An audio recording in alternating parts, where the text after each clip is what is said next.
Isn't that crazy? The month is flying. The kids, I think in Florida, they're already at school. Oh, yeah. That's it. Florida, Nashville, kids already at school, starting. It flew by this summer, dog. My cousins lived in Florida when I grew up, and I used to, that used to blow my mind that they were in school in August. That would suck. Sweating your ass off the last 2 weeks, making believe you want to be there. Then you got to go to school for Labor Day and then come back. Just start school after Labor Day. That destroys it. So I'm in school for 2 weeks, and I got my first vacation, and it's a Monday, and I got to come back on Tuesday, half with a sunburn. Just let me go back. Sometimes now they'll have you go the Wednesday, and then you'll go for 2 days, and then you have the long weekend for Labor Day. They fuck with you. That's a job I sort of regret not doing as a teacher. That I know it's a pain in the ass, but the schedule is fucking awesome. No, it's not. You wouldn't like that? Be done by 3? No. Dude, there's so many You're comics not done by teachers. 3. They're done by 3. You got to stay and mark papers and grade this and do that. Second grade, so there's no papers. Well, okay, but you still got to fucking work. You still got to deal with those fucking kids. Yeah, that part's tough. You still got snots, and kids are different. They're not respectful. And so what? You got 2 months off in the summer? How bad do you feel in September? I'd rather work the whole summer than have the summer off and then have to go back in September fuck. Now I got to go back to this job and do this shit all over again. Really? I would love 2 months off every year. You wouldn't like that? You don't like vacations. I don't like vacations. What am I going to do? Sit around? I never understood. It's why you work so hard, is to take a break. What break? There's no breaks. What do you mean, what break? What breaks? People who take breaks end up dead. There's no breaks. Everyone ends up dead, so take some breaks. But on your time, not on the world's time, there's no break. Lee, you know why I don't like breaks? Because everybody's always complaining.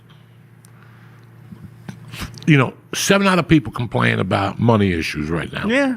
And 8 out of 10 people complain about their career. But you got the audacity to go on a vacation. I love stand-up comedy. The only thing I don't like about stand-up comedy that I never liked, that's why it's very weird that I did it. Because I don't like telling you what I'm going to do in 2 weeks on a Saturday. Leave me the fuck alone. You know what I'm saying? Don't call me on a fucking, October 23rd, I'm getting married. That's your business. That's got nothing to do with me. It's my son's birthday. That's got nothing to do with me. Okay? It really doesn't. But every day you get a call on who's hurting financially, who's doing this. And then you have the people what about this? So your girlfriend, that goofy bitch, right? Because everybody's got a goofy fucking bitch girlfriend that has horrible ideas, but she sucks our dick and they talk us into it. So how about next April, we go to Caracas, Venezuela, and you just got your dick sucked. You're like, oh yeah, that would be great. Oh my God, I always wanted to go to fucking Caracas. Okay, and that's a great vacation. I'm not lying to you. You want to, this is what you work for. But what if 3 weeks before Caracas, your cat dies, your car blows up, and you lost your job? Are you still going to go on that vacation? White people do. Let's still go. What are they going to do here? So the whole 10 days, I'm thinking about where I'm going to work. I miss my cat, and what am I going to drive when I get back? That's not a fucking vacation. That's what I don't like. I don't know what's going to happen next March. How much do they want? $100. I'll lose $100 to fucking pander somebody. Maybe I'll go. But for me to give you $8,000, and I don't know what's going to happen next March, and all of a sudden March comes along, my mother just died, my uncle's in the hospital, my girlfriend's got a foot that got cut off, and you want me to go on vacation. It's not going to work. It's not going to work. Life isn't that easy. And there's people who still take off in that situation. Well, yeah, and those you are have idiots. to worry about that. Somebody called me last year and I'm going on vacation, but I'm concerned. My father's really sick. He's on his deathbed. That's when the vacation gets canceled. Because I would never want to be on a vacation and get the call that my dad died. That's fair. So 3 days later, I got to get back on a plane. Now I got to go back crying, on the fucking plane like a faggot. For what? For what? And that's what I don't like about vacations, that I don't know what's going to be happening at that time. Yeah, on paper, anything. You know us as comedians. Right. Plan something. Plan something. As a comic, plan something. Because the day you go, your girlfriend's like, let's do August 23rd. Okay, August 23rd. That's the day Tarantino calls you. Kimmel calls you. That Friday. That Friday before you leave is the day. Name the biggest director today. He calls you and says, I have 4 days for you in the movie. They start Sunday. And now you got to look at your cunt family and go, oh, looks like you're going on your own. I didn't want to go to Disneyland anyway. I didn't want to go anywhere. That's in my mind all the time. That's the type of guy I am. I don't want to miss nothing. When we grew up in North Bergen, you didn't want to go home. You did not want to go home. Did you ever want to go home when you were in high school? Because you didn't want to wake up the next day and go, bro, after you left, a chick pulled up and sucked everybody's dick. And you're like, God damn it, I should have done that book report on trigonometry or whatever. So we were raised not to go home. So you understand all these little things? That's why I don't like vacations. I totally get it. But why? I get the business thing. But like before that, every scenario was like worst. Like if you go on a vacation, the world's going to end. Like, what if the world doesn't end? Like, what do you mean the world's going to end? You said, like, my mom died, my cat died. Right, but no. Think about it. Let's say right now, you talk to your girlfriend, and she goes, this weekend we want to go to Saratoga. That's fine. It's Monday. You know, I don't know what I'm going to feel like, but I'll yes you to do on Monday. I'll tell you whatever the fuck you want to hear about Saturday. You know, but as Thursday comes along, you got an audition Monday. I got no time to hold hands and walk around the town. Oh, my God, let's go look at the museum. I don't have time for that shit. I don't have time, and I've never had time for that. I've been one of those guys that we cry when we don't have what we want. But to get it, we're going to take a vacation now. That doesn't fly with me at all, because if you're going to come back from that vacation going, I don't know what's going on with my comedy. Well, you went on vacation for a week. That's what happened to your comedy. You went on vacation. You thought you earned the right to go on a fucking vacation. And at the end of the day, none of us earned the fucking right to go on a vacation. None of us. None of us. There's a number that you have to earn to go on a vacation. It's unrealistic. So that means you're never going to go on a fucking vacation. I need to make $8 million in the month of March. Never going to happen. So I'm not going on vacation unless I mug Jeff Bezos. What if you make 7? I ain't going on vacation. The goal was 8. Jesus Christ. That's how you have to treat yourself. Who the fuck am I to go swing somewhere when I owe on my credit card, I have a mortgage, and I have all these things in my life? Who the fuck am I to go hang out with white people and drink cocktails and before you drink them, honey, we're going to put this on the Visa card. Yeah, okay. So that's not a vacation. Right. That's not a vacation. A vacation to me is, let's go. And we got 20 chicks coming from all over the world, and they all got to sign NDAs because they're dying anyway, right? We're killing them anyway on the boat, right? They're not making it back to tell an Epstein story or nothing. That's what people are going to learn from this Epstein list. No more stories. Once you finish with them, you kill them all. That's it. You want to come to an orgy? Just know prepared to die. Sign your will before you come in, because you ain't going home. That's it. I hope people learned all this shit from Puffy and Diddy and fucking Epstein and the island with Carlos Leder. What was that? Paradise Cove, where they were doing coke and doing abortions. Women were so coked up they were doing abortions fresh. Like they were just ripping the fucking baby out of your snatch with cocaine. What was the name of Pablo Escobar? Not Pablo. Carlos Leder had an island. Remember? Between Colombia and Miami, Carlos Leder bought a fucking island. And it was filled with cocaine. Carlos Leder was one of the guys from the Medellin cartel that thought he was fucking philosophical. He was half German and half Colombian. So he loved Hitler. So he would fucking get coked up and talk about Hitler and fucking all this shit. And once he lost his mind, the cartel got together. When the United States said, we're going to go, Norman's Cay. When the United States got together, they go, what we're going to do? And the cartel got together and go, look, we can end this. Just give him Carlos Leder. He's fucking crazy anyway. He's crazy. He lives on an island. He's having orgies, fucking killing kids, women, people fucking, sucking. They were bringing the coke there and leaving like 10 kilos. And he was snorting it all. Do you think it was really good coke? Dog, it was an island with coke and nobody to watch you. Whether the coke was good or bad, I'm having a good time. Somebody's dying. You know what I'm saying? Somebody's dying. All these people want to party, but nobody wants to die. Like, when I was a kid, people OD'd. Right at a party, they OD'd. They fucking lost a fucking leg. That's a party. I don't think they went to the These party little looking at faggots OG, now though. sit there at DJs down the shore. Oh, yeah. To some black rapper with an organ and a stick. Dink, dink. Yeah, you looking good. Dink, dink. And what the fuck? What the fuck? So anyway, we're talking about vacations. Now we're talking about black people. I don't know how that happened. And nobody's going to Jamaica. Anyway, that's why. That's the way I've always thought, Lee. I mean, do you ever, looking back, do you ever be like, I should maybe like a 1 week? Like, I'm not telling. I do agree. I've never, knock on wood, I've never had credit card debt. So like that, I've been very good about that, and that I agree with. But like, if you can afford, 3 days in Tampa. Why Tampa? I don't want to. I don't. Because to you, every vacation was like to the south of France, and I'm going $100,000 in debt. I'm talking about like, let's go to the beach for 5 days, and I don't know, chill. Go to Waffle House. I went down to that North Carolina, that fucking armpit. I forgot about that. You did go on vacation in the last couple of years. That sucked. That shit sucks for a guy like me. You know what I like? You know what a vacation is for me? Just going to a nice hotel. Yeah. Eating, going on the balcony, smoking dope, torturing somebody. Smoking pot outside and watching security. And then leaving like a little joint in the ashtray and then going to the front desk and going, do you smell marijuana? I'm a Christian. I do not like the smell of marijuana in my hotel.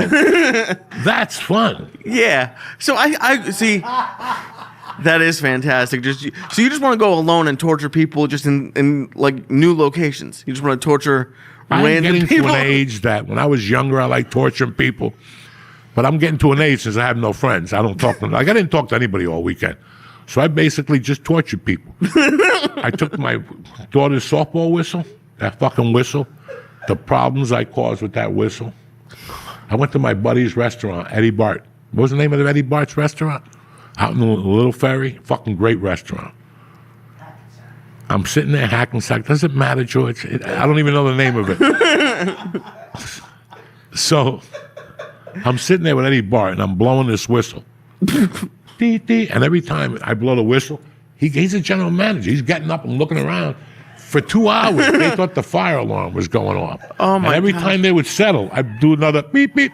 And they get up and they run the fucking restaurant. He didn't know until I did the podcast a week later, and he listened to it. And I talked about the whistle.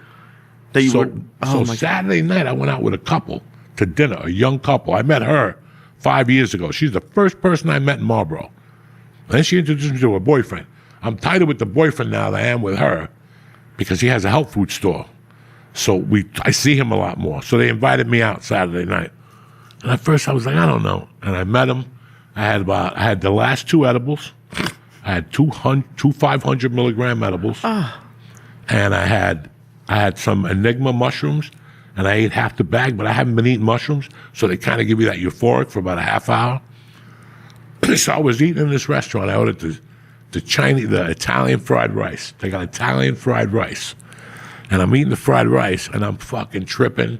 I'm getting high on the edibles, and the guy gave me a steak knife by mistake. So I'm just sitting there. Every 5 minutes, I would just pick up the steak knife and go, ha! And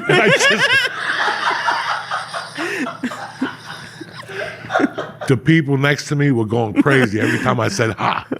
And then I broke the whistle out by myself. And I just started doing the beep, beep. And everybody's looking around. I'm like, and I'm calling the waiter over going, what's that whistle? Like, let me find out what it is. He's running the restaurant. That's what I giggle upon. That's God. That's what I like doing. Dude, I forgot that Terry and Mercy were gone. You alone for a few days must be, like, that must be the craziest thing that anyone's ever, like, you just left to your own devices. How long did it take you to break the whistle out? How many days were you alone until you... Thursday night, I took the whistle out. We're back. Don't forget, try Lucy Gum. Our guest today is a friend of mine, my longest comedy friend that's still doing comedy, Mr. Josh Wolf. What's happening, brother? What's up, dude? 30 fucking years, I know. I know, man. We saw comedy go, change. People died. You know what, though? Like, people definitely died. Well, that lady up in Seattle that wouldn't book me, And then she played your ex-manager. My old manager? The woman who, Laura, yeah, God rest her soul. Yeah, Laura. You talking about Laura? Yeah, Laura. I forgot her last name. She didn't have Ron's last name. No, she didn't. She Crocker. Laura Crocker. Yeah, she wouldn't book me, but I would call every Wednesday and go, hey, can I do a guest set at your club? And she would fucking cringe. I guess you can. And then the club would say, why don't you ever work here? I don't know. Laura don't like me.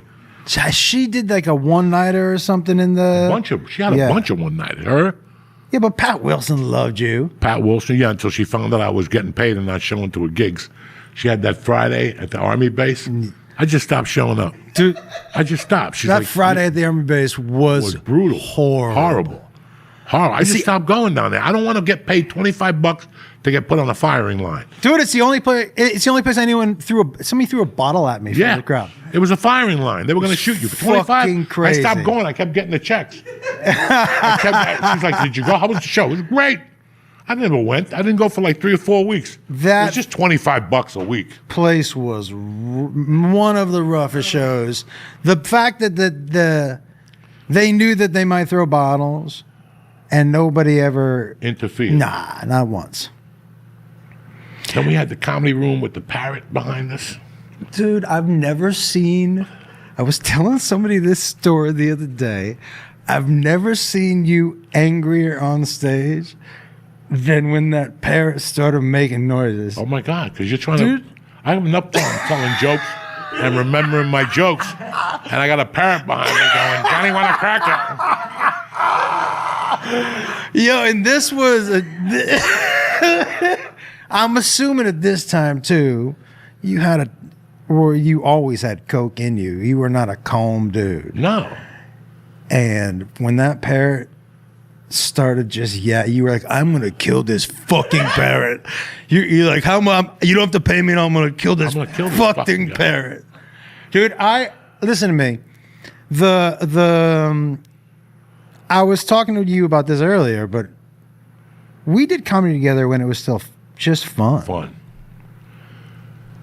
Listen, comedy is very fun. I mean, the new generation, it's got to be a nightmare for them because they're coming up knowing that if you get enough views on YouTube, somebody will hire you.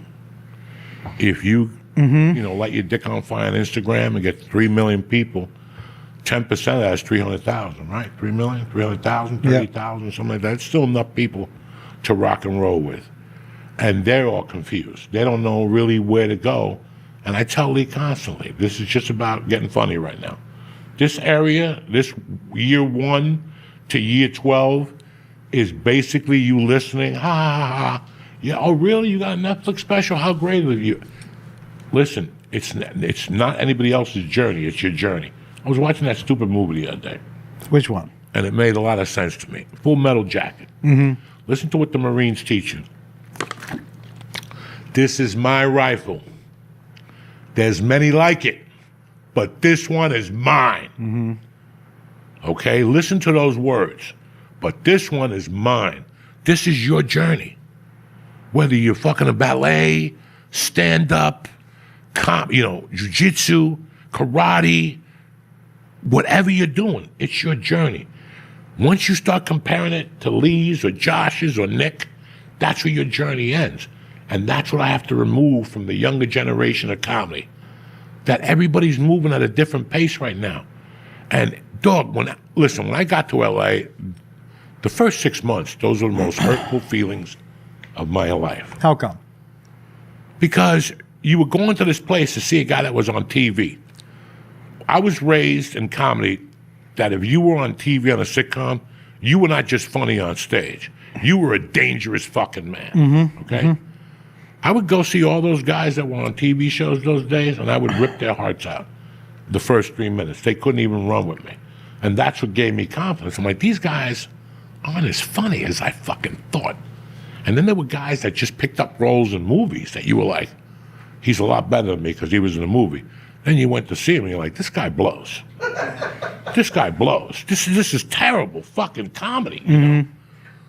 You don't have that. Like, you can't gauge yourself with that no more. Listen, I could be the best actor in the world, go into an audition now, and if I don't have 300,000 people on Instagram and a guy less than me, has 10 million, he gets the role. But you know what else that we didn't have to deal with that they kind of do?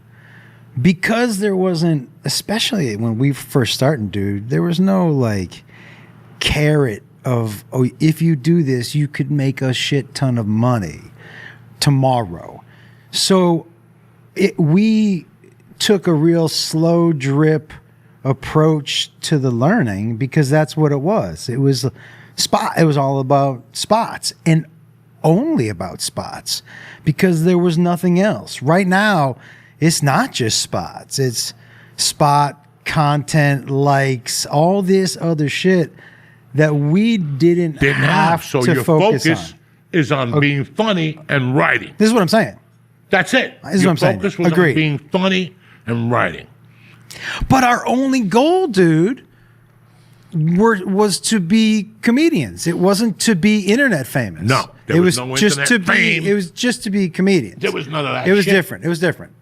But still, like I tell young comics all the time, listen, avoid. If I knew what I knew now, avoid social media for right now. Yeah. Avoid it. You're not doing nothing. If you're just going to put a reel of you doing stand-up, if you're going to put a piece of you in a comedy club behind you to show the audience, don't do it. Because everybody's doing it. Right now, you got to figure out something else if you're a comedian. Listen, tickets are not moving like they used to for a lot of people. And not just lower names, higher names. It's just not happening. They're looking at these $400 ticket prices and going, dog, what the fuck? So something's got to happen with comedy. And we all know what's going to happen with comedy pretty soon.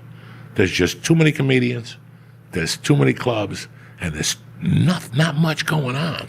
But you know what I think is missing, dude, from comedy? What I think is missing also is like there became like this is what comedy is. But if you go back to the lineups that Mitzi used to put on, there's no Heath Heiches now. Do you know what I mean? There's nobody. She celebrated every different type Genre, of right. and I think that is missing right now. It's not all the same comic, but it's all the same comedy. We don't have those dudes. Heath Heisch, dude, Where is Heath Heisch? I don't know, man. Heath was legitimately funny, and to be funny in 15 minutes with all of that stuff was very difficult. First time, what was his name? Heath was a prop guy. Prop guy. But he had a prop dog that he played a preacher, a black preacher. Yeah, dude. And he had white women behind him. And he controlled them with fucking... Yeah. They were like eagle arms, and he controlled them and shit, and they would pop their head. Yeah. He did some crazy shit. First of all, I was watching George Carlin the other night. Which I'm a one? big George Carlin fan. You're not? No, but I actually watched it for like 20 minutes. Let's get down to basics. Okay, right now, we're living in a time where we all sound the same. The top guys are not doing anything spectacular. They're not doing anything spectacular. I'm not doing anything spectacular. Nobody's really doing anything spectacular. We're old hat. We've been around for 20, 30 fucking years. Okay? So, I'm waiting for that material to blow out of my ass, too. I'm waiting. Every day I sit there and go, I've been doing the same shit I did for 30 years. It's just not doing it no more. Yeah. It's not doing it no more. But this is why, like, when I hear people like Marin talk shit about Matt Rife, you sound like an old dude on the porch, man. Country music isn't just Hank Williams now, right? It evolved, and comedy is not just, it evolves also, right? And to sit back and poo-poo, because I think you're right. The younger crowd does like, part of the younger crowd that's watching, they're watching guys like Morgan Jay. And they're watching Matt Rife, and it's way more interactive. And it's because of social media, dude, and how they have ingested comedy. That's what they like. So to sit back on the porch and be like, this is what it has to be. Well, here it is. Matt Rife is fucking really good at dude, what he he's does. so funny. He's good at what he does. Oh, yeah, okay? dude. Fuck yeah. But my philosophy, okay? This is the philosophy I was raised on. And it took a long time to get there. Stand-up wise, took a long time to get there. For sure. That philosophy that I was raised on was, I'm not paying $30 to come into a place to hear Josh Wolf ask George what he does for a living. No, I'm with you. Okay? Don't start with that. Don't start with that. Now, let's talk about honesty here. When I met you, Josh Wolf, I had 8 minutes of material. The rest, I just went up there and left to fate. I'm the first guy to tell you that. That worked for 4 fucking years. I was that good. For 4 years, I could do it. But, dude, also, to be fair, what was amazing about what you did was you weren't crowd working, you were writing material on stage. Okay, but I knew it. And I was banking too much on it. Yeah. And I knew it would get me to a certain level. My daughter's good at softball, but she's going into a realm now that athleticism ain't going to do it. Now is when you got to work hard. You got to work a little harder, and as you get older, that circle shrinks, okay? I started comedy, and I improvised at the Broker for 2 years because I had to do 5 new minutes every Tuesday. I wasn't experienced enough to write 5 new minutes. This was Colorado? This is Boulder. When I first started, my first 2 years, I had a gig every Tuesday, but it was the same audience. So I had to change it up, and I did. I tried writing as much as I could, but I would do 3 minutes and then 10 minutes of improvise, you know? And it was a 50-50 shot. It's always 50-50 when you improvise. But you've always, and maybe it's changed, but you were always the best writer on stage. On stage. That I don't know how you are as far as sitting at a desk or whatever, but on stage, you're one of the, and to watch you do multiple sets and change it. is, I'm getting bored. Yeah. I don't want to get bored. Yeah. I don't want to sound like a fucking machine. Yeah. So you got to put something in there. Even if it bombs, you got to put something in there so you just don't rattle off. But you've always done that, dude. I don't like how I felt when I did coke. Because when I did coke and went on stage, I felt a disconnect. Mm-hmm. I feel the disconnect. When I moved here to Jersey the first year, when I would go down to Uncle Vinny's and you come down, there was a disconnect. It was a big, that's why I stopped doing it.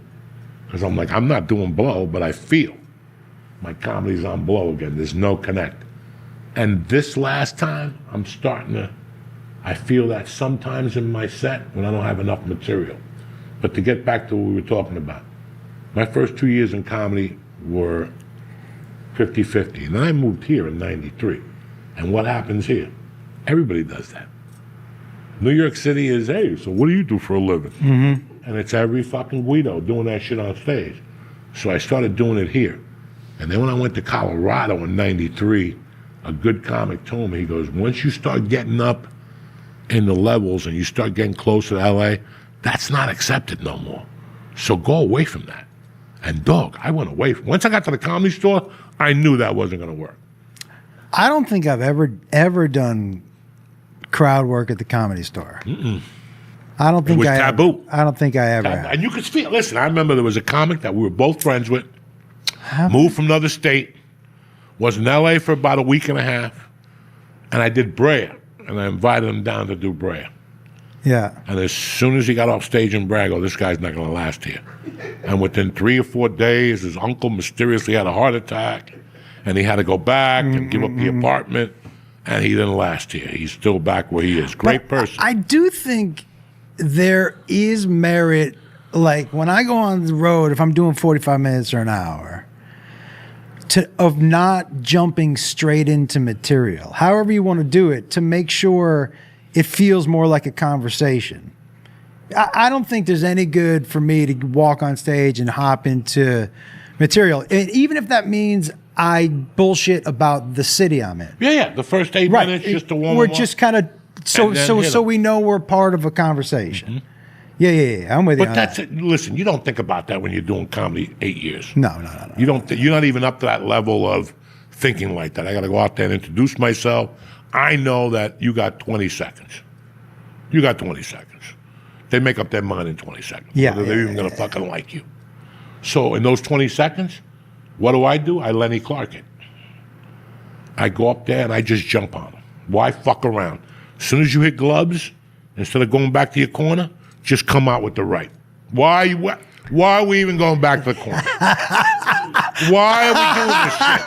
You got 20 seconds for them to like you. Go Google it, GPT chat it, whatever, all that shit. You got 18 seconds for them to go, I like this guy. Yeah. I like his eyes, I like his shoes. He's fat, he's too skinny. I don't like his fucking neck. I don't like his gold chain. You got 20 seconds. I'm not gonna give you 20 seconds. Yeah. I'm gonna get into you when you can't even make a decision. You're just laughing. Now you got no choice. I'm making you feel different. My finger is already in your pussy.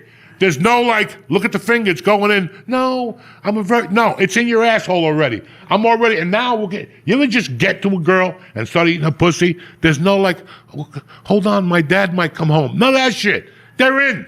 If you ask them, can I eat your pussy? My dad might come home. My grandma's on the way from bingo. But once you dive into that monkey and pick up those legs, and you're like, and you're licking that fucking asshole, they're not going to tell you, stop, my grandmother's coming home from church. You're in. You're in. So why are we going up there playing this dumb game? You got 20 seconds. You got 20 seconds for them to even consider you. I don't want them to make that decision. I don't want them to make, I'm going to make it for them. I will tell you something right now. First of all, nobody has ever attacked a crowd in the first 10 or 15 seconds. When you decide to do it, you don't always do it. There's some nights, but when you decide to go in on it, it's kind of crazy. But you have like, your secret sauce is that energy right there. And the laugh. The smile is on my face. For sure. So they're not getting tortured. They know I'm fucking around. Because not what you say, it's how you say it. But that energy and how you can go in stories or just in your stand-up, it's honestly what I equate it to Kinnison's, how when he used to do that, like that voice. It's so 0 to 100. You have to. But you're taking for granted that that's kind of your superpower. Yeah, that's it. Yeah. Most of us don't have. We don't have superpowers not to use. For you, for sure, put them in a fucking box and look at them. I'll take it out only on Friday night. Dude. But this is what's amazing about your stand-up is that it goes from 0 to 100 and you're back down to 0. But it's all fun. And Fuck you're watching them. You're watching your audience. Yeah. You want to break them a little bit, and then you, like anything else in life, you got to give them a little breath. They got to get the first aid kit. You know what I'm saying? They got to get the first aid kit. But as they're putting the Band-Aid on, before that Band-Aid gets wrapped, I'm hitting them again. Then I'm going to wrap that Band-Aid. Why let them rest? I have to ask you a question I've never asked you before. And it just dawns on me because I just saw it the other day. What's that special where your hair is jet black? Sociably unacceptable. What? I've known you forever. That could not have been your decision to do jet black. Ask them what happened. The first show, the camera wouldn't. My head was too shiny, or the hair, so they had to darken it up, dog. I was like, there's no way, before I just saw him a week ago, there's no way I've known you for, that you were like, I got to dye my hair before this show. The special. It wasn't dye. They put like powder, black powder. They had to Why did they do that? Because I wasn't involved in that. That whole thing was from the start. That was the special where the couple was fighting in the front row. Yes. That was a nightmare. What do you... That's worse than the parrot. No, the parrot was the fucking... First show, I ate a bag of dicks. And the second show, I was like, I got to change this around. And I did your idea. I switched it to a story. I opened up with the story about Willie Vandy and the 18-inch dick. And then I got him. But the whole time, there was a girl came to see me, but her boyfriend didn't like me. So she said, I'm going to see Joey. And he goes, I'm coming with you. Out of jealousy, like the chick, she's probably just into stand-up comedy. The thing was an ugly little thing. And she brought her boyfriend, and the boyfriend kept making a little remark. And I remember sitting there at the 22-minute mark going, what would happen if I just kicked this guy in the head like a field punch? I'm like, what kind of special would this be? Would I get sued? Would the club get sued? This is all I'm thinking about. And then some kid tapped him on the shoulder. And the kid calmed down. But it was not good. It was not good. I was like, you know what? I'm going to end this right here and just field punt this guy's fucking head. Like, I was that pissed that I finally wait all my life. It's 1991. It's 2015 or 14. I waited fucking 15, 30 years to shoot a special. And I got to have a kid trying to be cute here in front of me, making noises. Nah. I don't want to be here. I'd rather watch Mission Impossible. And I'm like, do I just field punt this motherfucker's head away and end my career right now? Like, that was going to... I had to kick somebody out. No, not kicking out. In Vancouver. Kick him through the head so his head flies off his fucking shoulders. And the guy in the back goes, score! 3 points. Punt the ball. This drunk, she was the drunkest in the front row for the taping of the special. And she was sitting right next to the stage mic. Joe, when I listened to the show up until before we kicked her out, it was a lot of these noises.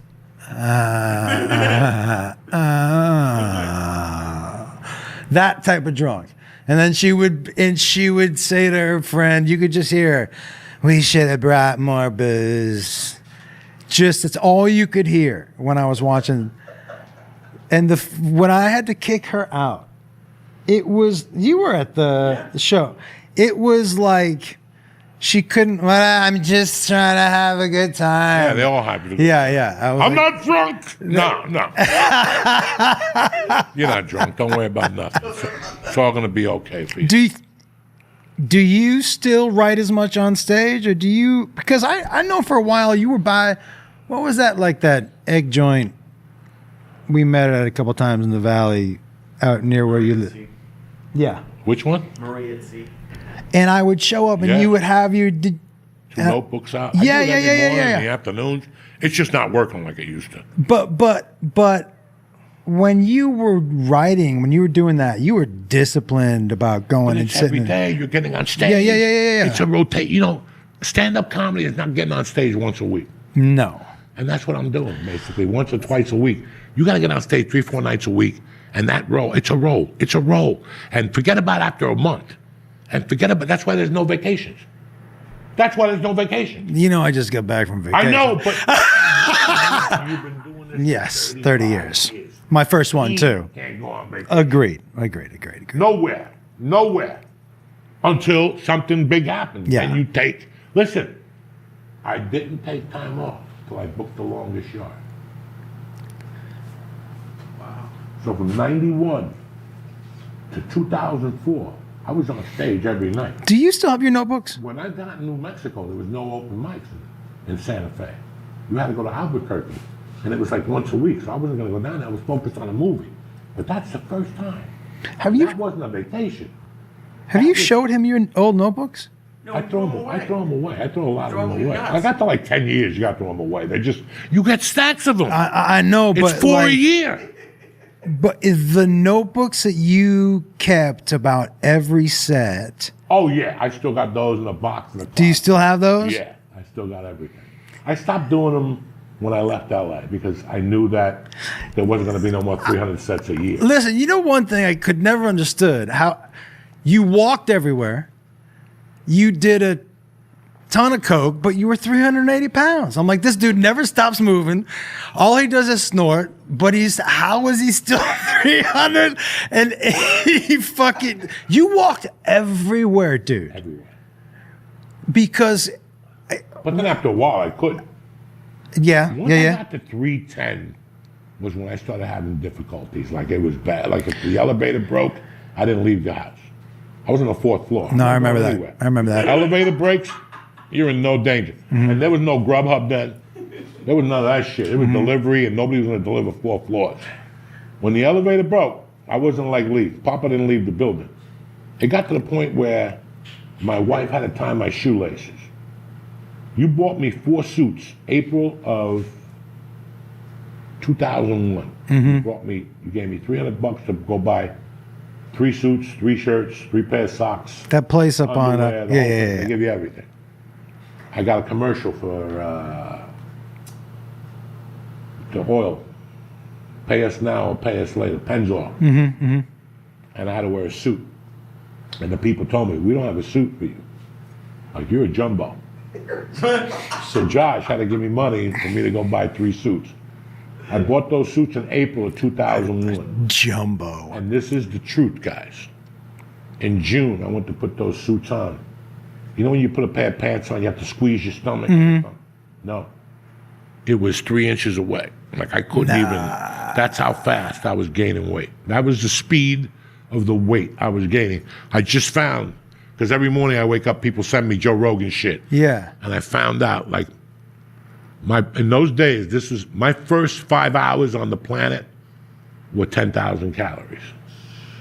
It was all destruction. Everything I did from the time I woke up to 1 o'clock could kill a person, because I would get up and drink coffee and smoke a pack of cigarettes. 3/4 of a pack of cigarettes with weed. But what people don't understand about your cigarettes, you went from never smoking a cigarette in your life to 2 packs a day the Like first day that. you picked him up. Like he was like, that. I'm a smoker now. And Like that. And It wasn't like lightly doing no, you do it in dude. 2 puffs. The most aggressive cigarette smoker, like you hated him. That's how you smoke. Hated him. Fucking hated And him. just 3. It was. You're right. 2 puffs and just that was it. It was insane Yeah. what my body had gone through. But we discussed it this morning. Like, I don't miss stand-up like I used to, because my friends aren't there, you know? Yep. I've made new friends here to do stand-up once or twice a week, and it's great. Do you miss things like? I don't miss to hang at night. I got to get home. I'm tired. Yeah. But I tell you what I do miss. I miss afternoons. We used to have really good days. And you know what? I hate to say it. We had no money. No. We had enough money. I would always steal cigarettes from that gas station. I would stick my hand behind the counter when he was pumping gas. What was the place that no matter what you were getting a lighter? 7-Eleven. Yeah. I robbed that 7-Eleven. Yeah. I had 80 lighters. Yeah. I was pissed because they used to have football teams on the Bics. I would rob the whole top floor and put them in my jacket and go home, and I'd have everybody except Dallas and Philly. I go, I remember I asked you once, I go, don't you have enough lighters? And you were like, I'm doing it on principle. I'm like, what principle? Well, I don't think you know. Yeah. you know, Josh, this is what pisses me off. I told my wife, I think you're going to think about it this way, too. I'm 62 years old. Yeah. Like, I cooked a hot dog this weekend without my wife. But pretty much I was scared to turn the kitchen on or anything, you know. I did some laundry and I was scared to put it in the dryer, you know, all that shit. But I'm going to tell you guys something. This is how I feel today. I don't have patience with people no more Yeah. because of what happened with me. I have a friend, and, you know, she contacted me a year ago about something. People might think I don't talk to her because, I don't know. I don't talk to her because she's a loser. Because after what we went through and what we saw, especially a guy like me, because remember, when I was doing coke and working, the hardest I was working, I was not the healthiest guy. I had a girlfriend, I had cats, I had no bank account, or I was getting all my clothes from Big Daddy. If I got any money, it went to cocaine. I didn't even buy clothes. Underwear and socks. And then I said, fuck it, why wear underwear? I save on underwear, the laundry space, that's an extra quarter, because my underwear like this big, you know what I'm saying? So why fuck, I put 3 pair of pants in a suitcase. Yeah. It's 80 pounds. You know, I'm not gonna lie to nobody. Yeah. You're 400 fucking pounds. But my point is, I started comedy in 91. And my cocaine addiction was what it was. And I just came to terms with it. I said, I'm gonna keep doing comedy as hard as I can, but I'm sick and tired of quitting cocaine. I'm sick and tired of quitting for 3 days. Forget it. Why quit? Do what you do. Just keep it under a minimum. Just make sure you don't get into cocaine more than you do the comedy. That was my rule, okay? I can't believe that through all those addictions and all that waking up at 6 in the morning and getting up, going to bed at 5, getting up at 6 and looking at breakdowns and sending them in at 9, and you were there when I had 3 managers for a showcase and 6 agents. I would lie to all of them because I didn't give a fuck. And the fact that I stopped snorting at 44 and things didn't really change for me till I was about 48, 49. And I didn't give up, and I worked with that intensity, but people are going to come to me now with a fucking story. I can't even talk to you. Never mind look at you. I cannot talk to you. I cannot talk to people no more. When somebody says they're going to do something now, and they tap out after 2 months, I'm done with them as friends. Because I can't believe that I'm 62, and I had every reason to fucking quit. GED, felon, no family, and I stuck it out. Dude. And motherfuckers today are like, well, yeah, you know what? I ain't got time for this. Not to mention, just in our, forget your personal life, which had horrible things happening. Horrible. But just your career, you were told, I remember, too dirty. Nobody's ever going to book you. Too dirty. You Old. Can't talk like that. When I got to LA, I was already 34. I wasn't fucking no 28-year-old good-looking kid. But also remember what you taught me. When we got to LA, we were talking one day, and you go, Joey, they don't want to listen to you until you start talking about your life. You have to draw a picture for them. And that's one thing I didn't do. I just thought it was about jokes. And even today, I'm struggling with that. I'm having a hard time writing about me, about my conflicts, because right now, listen. Yeah, but this is What are my conflicts? I get up at 6:30, I drink a cup of coffee, I sit on my balcony, But and I look at the fucking sun. You've always, here's the thing, I think there's 2 different things. All of your material has always been very personal. That doesn't mean you have to divulge something specifically personal about yourself. No, but here's the problem. My life is so boring now. Oh, yeah. There's nothing. Got it. Yeah. At least when you're on the road, you got a story. Yeah. Some chick was going to suck your dick halfway, and she passed out and puked. Got it. When we did this podcast before, Monday's podcast was about the week before. On the road. We had a great time last week in Miami. Holy fuck. We had the red beans and rice. We had the banana. Nicky jumped off the building. He broke his ankle. You follow me? So we moved that. So now it's like, I don't steal nothing. I don't snort coke. You tell me you don't steal lighters from 7-Elevens when you walk in? How can I steal now? Yeah. I'm 52 years. Yeah.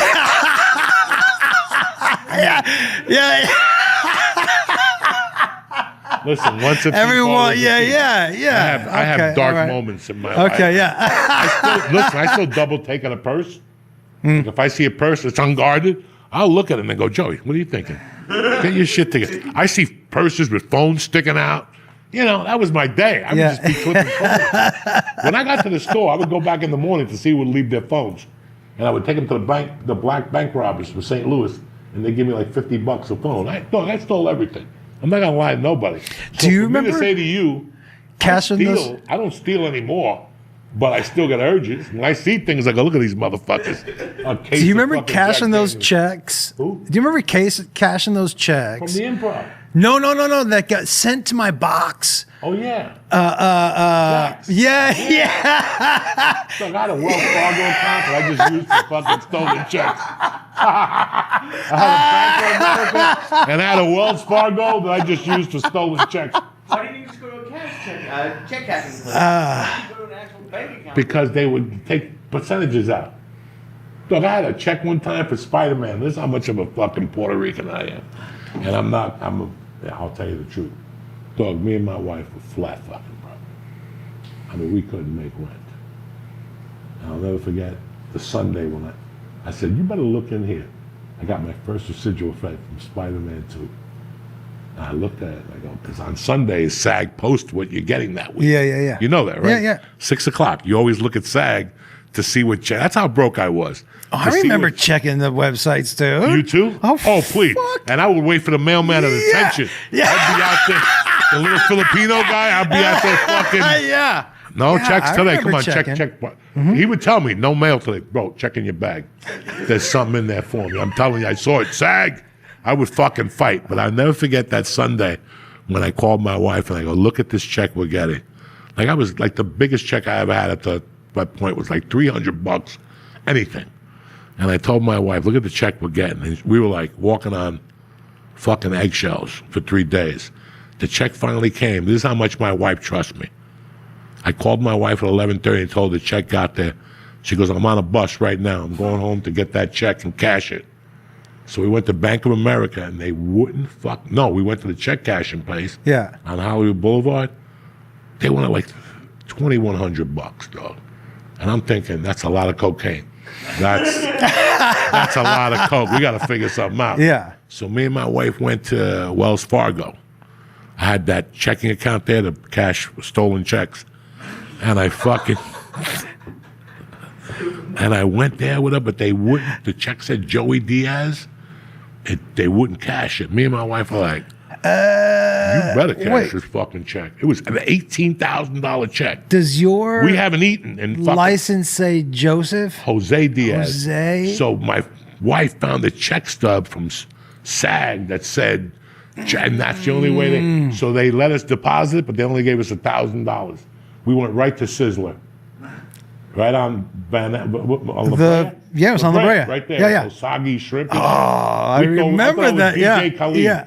You follow that fat fuck on Instagram. He always eats this shit. And then he jumps in a little pool after he eats and shit. Yeah, that was us. I thought it was DJ Khalid. I remember that eating fucking sirloin and shit. Every time I got a check, I take my wife there like we were fucking Johnny Bananas. Sirloin, 2 tables, please. And then we got to go eat that shrimp that gives you diarrhea. Or my other celebratory spot was Acapulco. That was my joint, the all-you-could-eat lunch special. Where was that? Oh, Acapulco was the old. Come on, Josh Wolf. In Acapulco. Hollywood? 2 of them. The Seckmore Tavern was. Oh, right. Los Feliz or whatever that fucking was. But they had the best all-you-could-eat. Dude, I'm sorry. Cheap. $9. We were Boston Market. Oh, Boston Market. That's what we did. That corner, because the kids and I could go, and I could talk whenever I went. Like, especially when I was single, I must have looked sad enough. Yeah, you were sad. Yeah. You had those 2 kids. Your hat was on backwards. So I must have looked sad, but they used to give us free shit. And that's in Burbank, that one? No, the one in Boston Market was on like La Brea and Yeah. I know. and Sunset or some shit. But yeah, the Ralphs, the Rock and Roll Ralphs. We used to go there 3-4 times a week, and the lady behind the hot counter, she just gave us food. Because she knew that I don't know how she knew. Would you dress the kids up extra? Oh yeah, this guy was the kid. Yeah. He's like a Puerto Rican mother at welfare. You remember that? He brought his kids, the neighbors' kids, and everybody's crying. Everybody got. I would wipe dirt on their face and shit. Oh please, a little dirt. Tell them they weren't getting Christmas presents and shit. They're all looking depressed and shit. But what was no joke was that car with no air conditioning, that fucking Saturn. Oh, we took a road trip to Lake Havasu. That's right. And this motherfucker put Visine in his eyeballs. The sun was shining right on it. We have no air in the car. The sun is right on it. The sunroof was open. So it's in the thing. This motherfucker puts Visine in his eyes. All of a sudden you hear, yeah. Fucking hilarious. Yeah. What was funny is that you saw me doing it and didn't stop me. Yeah, he was just like, no, this is too fucking good right here. Were you driving the car? Yeah. The red Saturn. That red Saturn drove it down from Seattle. I think I might have bought it up there. But yeah, because in Seattle we didn't need air conditioning. No, you didn't need air conditioning. I always need fucking air conditioning. I like to be cold. I don't like that shit, people. Oh, you don't need air conditioning. Fuck you. Oh, the wind blows. Yeah, good. Well, that's great. I don't know about you, and I was fat. it was scary enough driving with you just because of like the speed and the music, but it would be like freezing, and you would have the AC and the windows open, going 90 on the highway. I'd have to bring sweater. You'd be like, "Why do you have a sweater?" Because I'm driving with you. The AC would be on high. I'll tell you something else. You can tell who you're getting in the car with by how somebody buckles their seatbelt. But you buckle your seatbelt with intention. Like you should, like you're, yeah, you're like, hey, everybody else, get ready. This So is I get into 3 accidents every day. Look at my car. The right side, I got scratches. I don't get, and the funny thing is, honest to God, I don't give a fuck. Because I know my wife will buy me another one. But the best, she buys them, I smash them. That's the motto of the Diaz house. You buy them, I smash them. What's the best car ride of all time is Brody in the backseat of his own car. Oh my God, God rest his soul. Driving to Olympia. No, the other place. Was it not Olympia? City, something island, something. Oh, yeah. Where the bar where he got up and said there's no Jews on the wall. Yeah. I'm not coming back to driving down the wrong way down one-way street. Telling me, motherfucker, I'm not going to make it there in an hour and a half. I was making it there in an hour and a half every day. And he's like, no, it takes 3 hours. Well, let me drive your car. Dog, I did 90 on the way down there. And we put him in the back in the trunk. Do you remember like, what he said to you when he got out of the car? What did he say? People don't live this way? He goes, we got into the parking lot. Gig Harbor. And he gets out of the car and he goes, this is not how I live my life. And then I didn't and then we moved to LA. Then we moved to LA. Yeah. And one night I'm at coaching horses with Carol. By the way. And another blonde stripper. Carol, one of my favorite. Oh, favorite. Okay.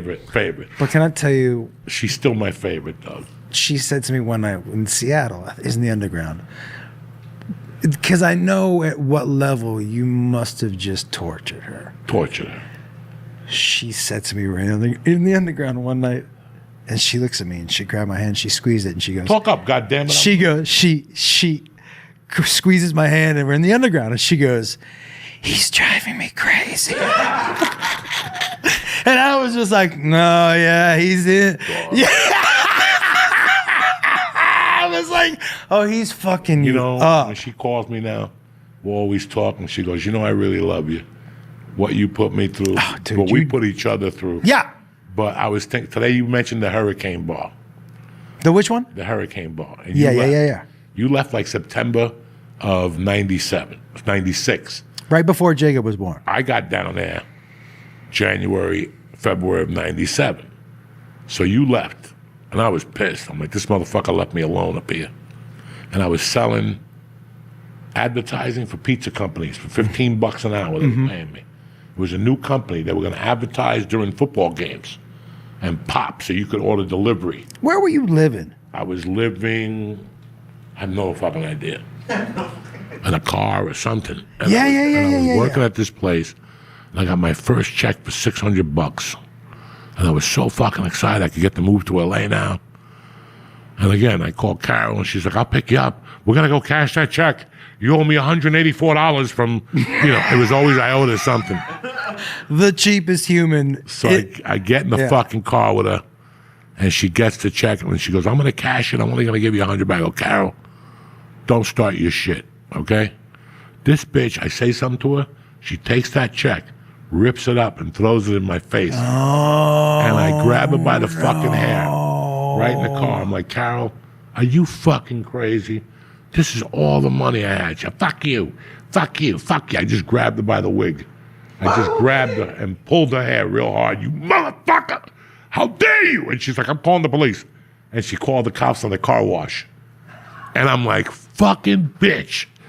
But was this pre the restraint? No, this is at the end. This is after. This is what about the time I was fucking on the ecstasy, and I got caught in the restraining order, and I hid under the bed, and the cops coming in, the bed is going up and down.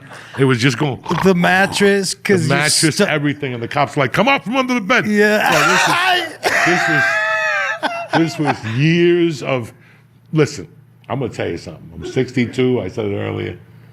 For the last 5 years, I've just been trying to figure out what happened. Mm-hmm. You know what I'm saying? Mm-hmm. Like I got here at 59 years old. I had money in the bank, and I just wanted to figure out what the fuck happened. And I wrote that book with that girl. And I still think of every day, what the fuck happened? And how did this happen? How am I 62? It was just 1995. We're jumping up and down in Seattle with the Lip, robbing safes. The Lip, fucking Frankie taking the a Lip. shit. Bro, you got me that apartment upstairs, and in the morning they only had a bathroom. And if the bathroom was clogged, I'd have to take a shit off the fire escape. No, you. Yes, I did. And I would sit there. It was like the third floor. And I would it'd be 8 in the morning. There'd be nobody out there. And I'd take a shit, and the shit, you could see it flying down. Like, I know exactly. Yeah. this is fucking endless. Like, this is fucking endless. Like, this is endless. I lived in an office, and I talked some guy into fucking the bookie guy that didn't want to pay me. Yeah. And I kept beating him and shit. And I got this other guy, I met this other guy at his restaurant, and he gave me free phone lines. 1-800 numbers. Ask Josh. Oh, yeah. Dog, the shit that was happening to me. Yeah. Only could happen to me. And then I had a guy that wanted to put bets in. He lost every week. And every week I would just take his $300. And he would tell me, I want to meet the bookie. You don't need to meet the bookie. And you and me were going somewhere. They didn't want to pay us. And I said, you don't want to give me the money. Don't give me the money. But this guy's going to come looking for you. He's going to break your fucking head. Okay, I'll give you the money, but I'm not betting no more until I met the bookie. He wanted to meet the guy. Yeah. He wanted to meet the bookie. There's no bookie. There's no man behind the curtain. It's Uncle Joey. You're a loser. You're going to lose everything you put in. I'm taking that chance on you. I remember saying to you, I was like, you don't have the money to cover if he wins. And you were like, he's not going to win. He ain't going to win. I was like, what do you mean? And you were like, nah, he's not going to win. He's never, you were like, he's a loser. There's no way he's ever going to win. I remember that, dude. I had the weirdest fucking, like, life in Seattle. Then I hooked up with that dude. I used to live with, that's who I was living with. The last 3 months I lived in LA, I lived with the cook.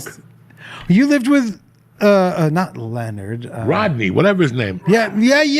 Oh, I can't remember. He was my brother. Yeah. This dude was solid. He had an apartment with a broken window. And in the winter, you would freeze in there. But he would invite me. You don't want, because I started staying Lionel. Lyle. No. His name's not Lionel? No. I started staying with him when you lived in Bremerton because it was too late to take the bus. You got to take a bus to where you and Malia live. So he would say, just stay with me, bro. This guy was a one-man wrecking crew at night. He turned into like a fucking animal. He lived in a warehouse, okay? And I'll never forget, he's like, stay here. I'm freezing, no heat, no nothing. There's a broken window, it's raining, and all of a sudden, people would throw rocks at his window. Hey, can I come up and smoke crack? I'd wake up and there are 3 black guys in my living room with no lights on, with candles, smoking crack. I go, what the fuck is this? One night I went up there and he's like, you want to go to a party upstairs? I go, yeah. Went upstairs to a party and there was like 10 girls. There was a girl dancing in a cage and shit. I'm like, fuck, I thought his name was Ron. I go, you got it going on. Really good guy. It wasn't Lionel? No, Lionel! No, it's Lionel. Yeah, Lionel. So this guy comes in with a white jacket on, with a hot chick, and he's talking about, I'm the mayor of Seattle. You knew him. He was like, I'm the mayor. So they got coke out. Was it John Eagle? I don't know. They got coke out. But somebody had a heroin out. And this fucking guy, there's a pole. Like poles. It's a warehouse. So there's No, beams. was it downtown? Yes. Yeah. The underground. Right behind where that band where Hart used to play. I went to some parties there. Yeah. It was great. And there was a warehouse, and you had to take a shower in the hallway. Fucking great. Great building. Yeah. I'm up there one day, and this guy comes in at like 4. I'm the mayor of Seattle. And I'm like, all right. And there's a pole. I'll never forget this. And there's 2 mirrors on the table, whatever. And there's coke and there's heroin. He thought it was the coke. So he took the heroin. And he did the whole line of heroin. He's like, ah! And he's making all these noises. And all of a sudden, you see the heroin hit him. And he holds on to the beam. And all of a sudden, you see him hold the beam. And he just starts spinning around the beam. And he just falls, man. He just falls. And I did some of that heroin that night. It was like a little line. Anyway, next morning, I work up at Lionel's. It's like 10 in the morning on a Sunday. And the shower was in the hallway. It was just a metal shower that you went into, and there was a wall. And as I was waiting to get into the shower, I had done so much heroin the night before, I just passed out and went right through the wall. It was like that scene in Bruce Lee when he kicks the guy through the wall, and you see an implant of the guy with his hands like that. That's what it looked like. Lionel came out. He's like, what's that noise? I was in the fucking wall, and the wall had nothing. The other side had the metal beams. I cut my shoulder. I was bleeding. He's like, you got to go to a doctor. What happened? I go, dog. We were doing heroin last night. Drugs for 2 fucking days. Yeah. No, that place was crazy. I went to a couple parties there. That place was crazy. But the people who he was completely cool with, anybody who walked in the door. Yeah, he didn't give a fuck. Nah, he didn't give a fuck. People renting or just like a crack den? No, he was renting. It was his apartment. He lived there. He lived there. It was a warehouse that had different rooms, and you could just pull it was like this. That's the doors. There was no key. It was like that. Dude, and I remember one of the parties I said there was somebody shooting up in the back. Oh yeah. And I asked Lionel, I go, who are they? And he goes, I don't know. I don't know. Yeah. He was like, I don't know. Yeah. That was a bizarre time, man. When I look back at that, the beginning of LA, the end of Colorado, I'm like, what the fuck was that? Like that? I have to admit, like, I enjoyed the type of material that I was writing back then. When I look back at it, did I tell you that first CD that I recorded, I rewrote the entire CD, and I shot it when I was in Nashville. I took all the same premises, and I was like, let's just see what comes out now. Yeah. It's pretty interesting. And so I did that, but like, wait a second. Why was I talking about that? These mushrooms are starting to creep up on me a little bit. You what? What were we talking about? It was beginning of LA, end of Seattle. When I look back at my old material, there was a bite to it. When I look at my material now, that isn't there. No. My early material had a real bite to it. We were hungry. There was no food in the refrigerator. It was a real bite. There was no food in the refrigerator. No, you were working for Turkey Burgers, dude. There's no reason to stay home. Like, I still remember living in Boulder and going, I need the money, but I don't really need the TV. Yeah. I'm selling it. What do I need a TV for? I don't need a fucking TV. I'm trying to do stand-up comic. I removed all that shit from my life. I was like, I don't want to watch TV no more. That's it. It's over. I'm just doing stand-up. And that's how I live. That was, bro, for somebody such a junkie, I had such a great discipline. I always looked at things as the discipline to it. And I forced myself to it. When I used to drop my daughter off on Wednesdays and my ex-wife would bust my balls, I would go in the car and cry. And the only reaction I would have was to go buy a gram of Coke, snort it, and then go shoot them. I said, no, Joe Diaz, you're going to take this pain and go do comedy. And I would roll a joint, leave it in the ashtray. I would cry. I would sit there. I'm going to stab these motherfuckers one day. I would smoke that joint and force myself to do comedy. That's a discipline. I wasn't going to let depression or none of that. This is comedy, guys. This is a business. And that's what I don't think people today understand. And they're not allowed to understand it because now, as an open micer, you're not just a comic. Dude, you're people are posting material 2 years into stand-up. 2 years, 2 months. And they're just posting. It's too early. It's too early. You're not, but this is the thing, dude. They're not there. You and I wanted to be great comics. That's the thing. It's just evolved. They want to be comics, kind of, but more importantly, they want to be famous on social media. And so, like, that wasn't even something that. But you were also, dude, you were more about doing the stand-up than getting a TV show. You wanted to do stand-up comedy, which was different because when we were coming up, I guess our version of the internet was a sitcom. Everybody was trying to, I fell into that. Tom Rhodes, Margaret Cho, the Spanish Kid, But that's how you sold tickets, dude. That's how you sold tickets. Well, listen, I I always knew to specify goals. I never wanted a TV show, and I never put late night TV comedy sets on my goal list. Dude, listen. Because I wasn't going to go through that. I wasn't going to let you tell me what I could say. Also. So I never thought of Letterman. That wasn't even in my mind. Like, why think about something that you're not going to want to do? And I knew that 4 years in. The one time you did late night TV on my show, they had to cut 3/4 of what you said. So all you saw was me introduce him and then say, and let's thank my guests, and then he popped up again. That was it was amazing. But the things I decided early on. Yeah. Like the things I decided early on was, I'm not even going to worry about that. I know. Why worry about that? It's not in my future. And I knew, I'm not an idiot. I knew that anything big in Hollywood, so many stars have to align.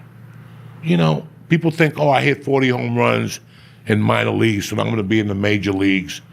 So many things. You know, what's he hit every year, Judge? 60 home runs? 350, can't win a fucking World Series. What good is it? You know, but that's not my point. My point is that I didn't want a TV show. I didn't want the Joey Diaz show. Mm-hmm. That was not going to happen. That's too many things, too much to worry about, and I got a job to do to be funny. So while I'm thinking about the Joey Diaz show, I'm not being funny. I'm thinking about characters and who my mother's going to be and who my uncle. I don't want that. I made up my mind in 2000 that I wasn't going to go to Montreal. CA wasn't going to sign me. So I had to do what I did best. I wasn't good looking. I wasn't young. I had nothing going for me. I had stage presence and I had the Comedy Store. That's it. In 1999, I had two things: stage presence and the Comedy Store. Material was 1 star, delivery was 2 stars, and I know this. And that's why when my apartment got towed, what did I do? I disappeared. Mm-hmm. I was already a regular at all 3 clubs. Mm-hmm. And I said, this is not, my development is so bad. I made this call when what's her name's car got towed. Yeah, man.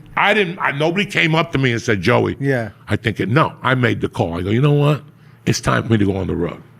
And I'm talking about, and remember, I would go for 9 months. Mm-hmm. 9 months. No come home, buy clothes on the road, send home a box to Gavin's. That was my life. I didn't care about anything else. There was nothing else. The bus ride to the gig, Yoder, I had everybody in my pocket. Yoder, the fucking creative who I just talked to last week. What's his name? Called me for something. The Garcia? Charlotte. The guy who did what? The guy that owned Charlotte. Oh, great guy. The Comedy Zone down there? Yeah. He owned all the. Yeah. I was in with them. And I just said, I'm just gonna fucking whatever they give me. There was no ego. I'm at the Comedy Store, but I'll tell you what. You got an MC spot for me? Give it to me. You got a feature spot for me? Give it to me. You want to co-headline me? Give it to me. I took anything I could because I knew it was all going to this. There was no ego. What am I going to sit there and go, I'm really a feature act? No, if they want to MC me, let them MC me. But do you think, dude? Paul Mooney at the Comedy Store every night. They don't know that. But do you think that you almost had to, with who you are, you've never changed who you are? No.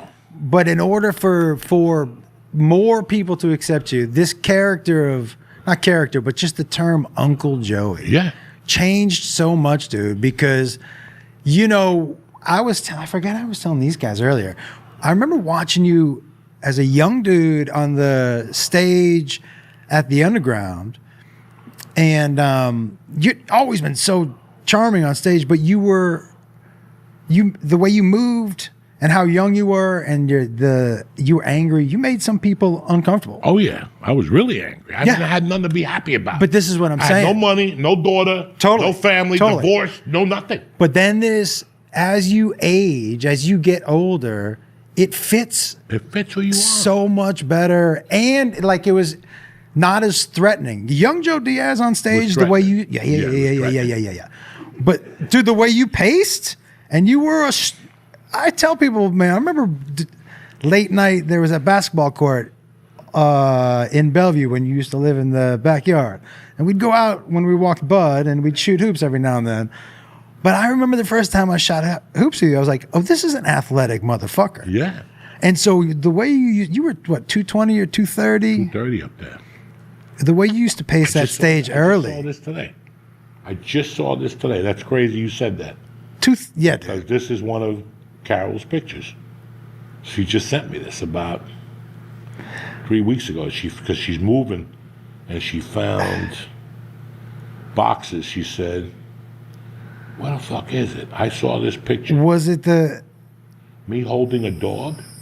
Nah. Holy shit! You and her in the 3-piece suit on the stage at the Comedy Underground. Yo, he had his 3-piece suit on.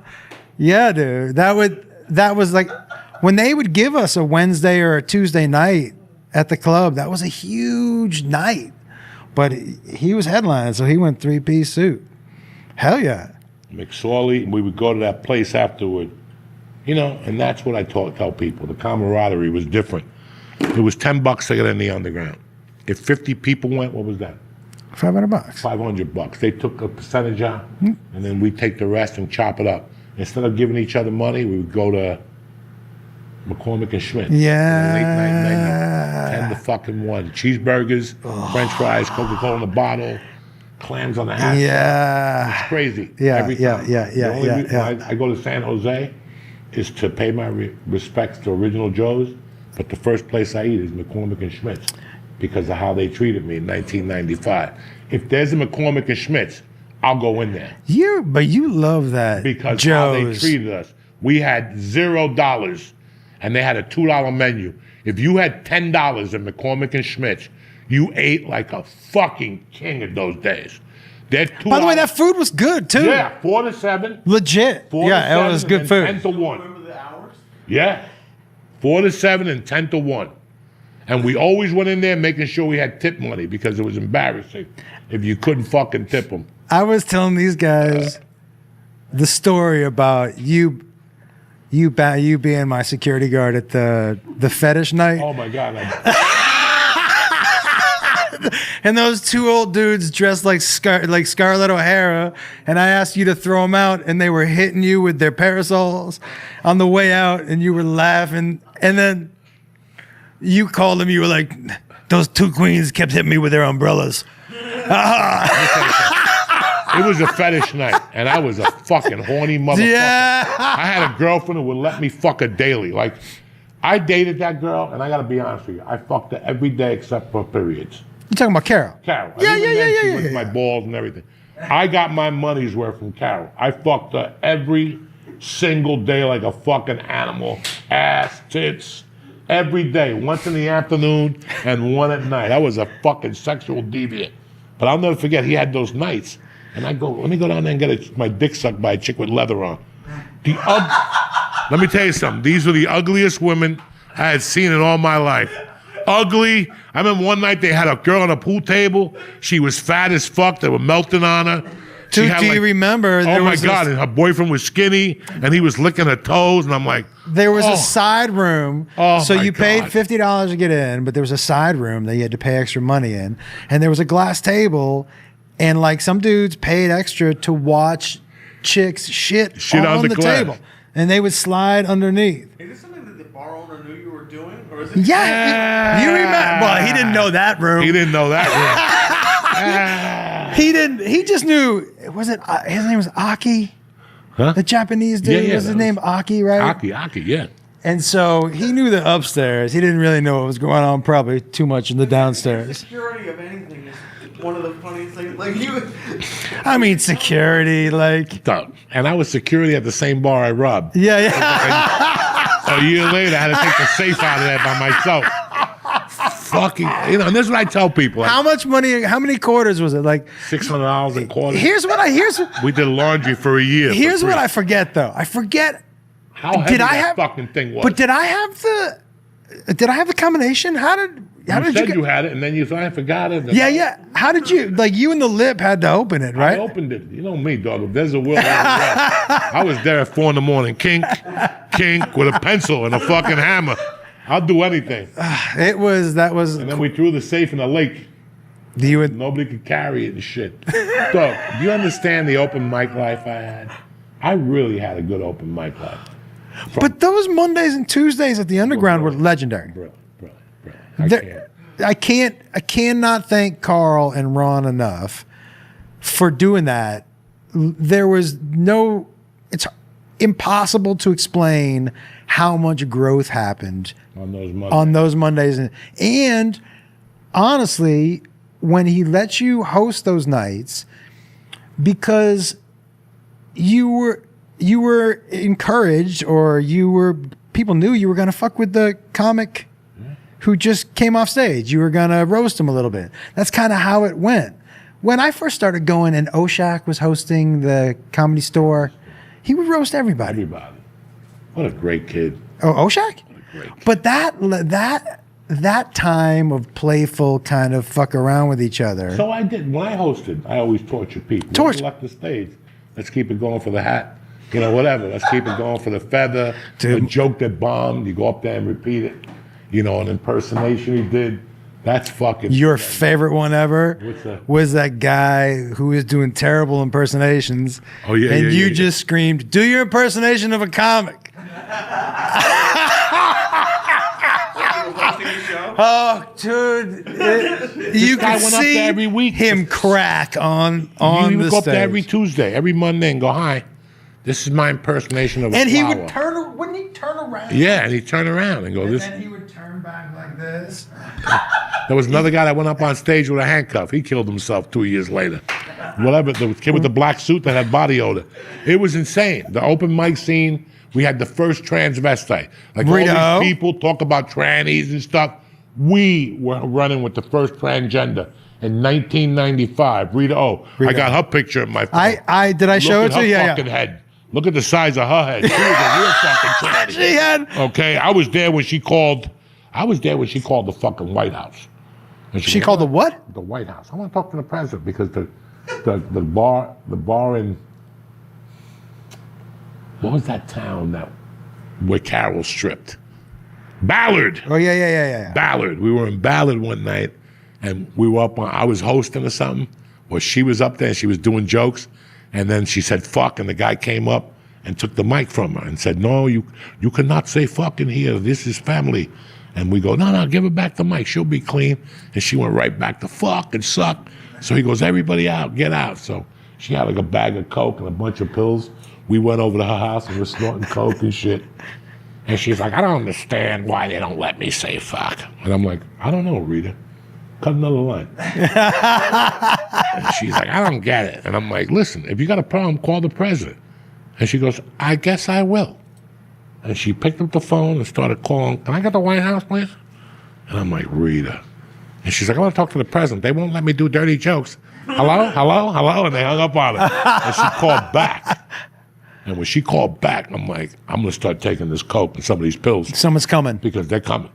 They'll come within a minute. They'll come. Someone's coming. And sure enough, as I jumped in the car, the cops are coming down the block. I can't believe you're leaving me.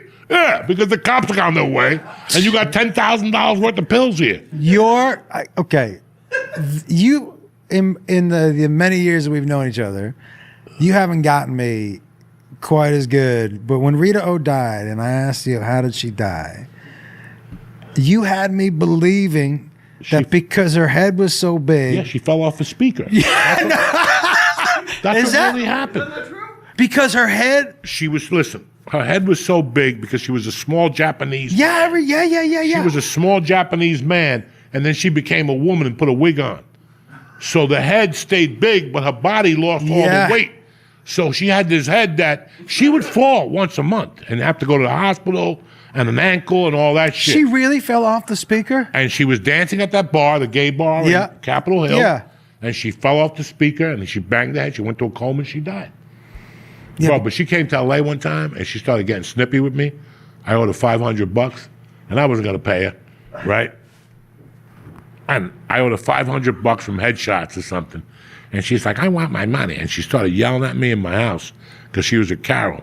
And I was making tomato soup. You ever hear about that story? You did tell me this story. And I threw the tomato soup on both of them. I just said, "Shut the fuck up." There was tomato soup everywhere. The walls, the table, the fucking carpet. You did owe her the money? Huh? And you did owe her the money? Did what? You owed her the money? I owed her $500. And she's like, when am I getting my money? I said, soon. When I get the check. And she's like, I want it today. I go, you can't get it today. I'm not getting paid till they send me the fucking check. And she kept harping on me. And then Carol's like, you should pay her. I go, Carol, you're my girlfriend. Do I have any fucking, how do you want to pay me? I go, why don't you fucking pay her? Yeah, she's got that. And I'll pay you. And she's like, no, okay, then fuck you. You got to wait for my check.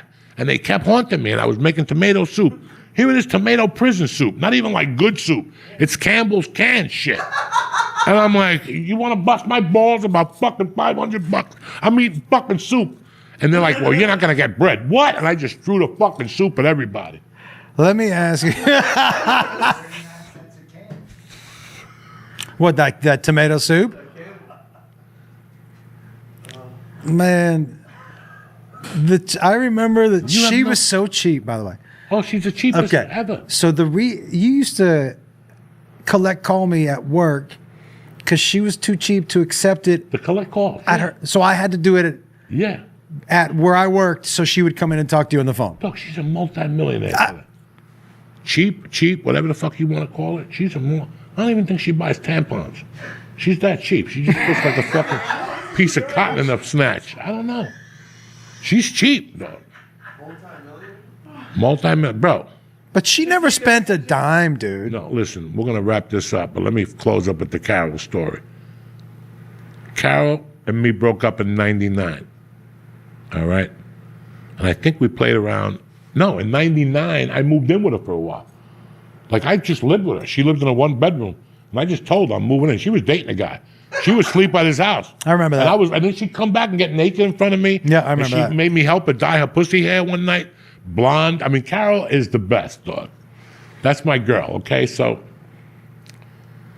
she started meeting some other guy. She met some other guy in L.A., and then that guy tied her up and was going to kill her.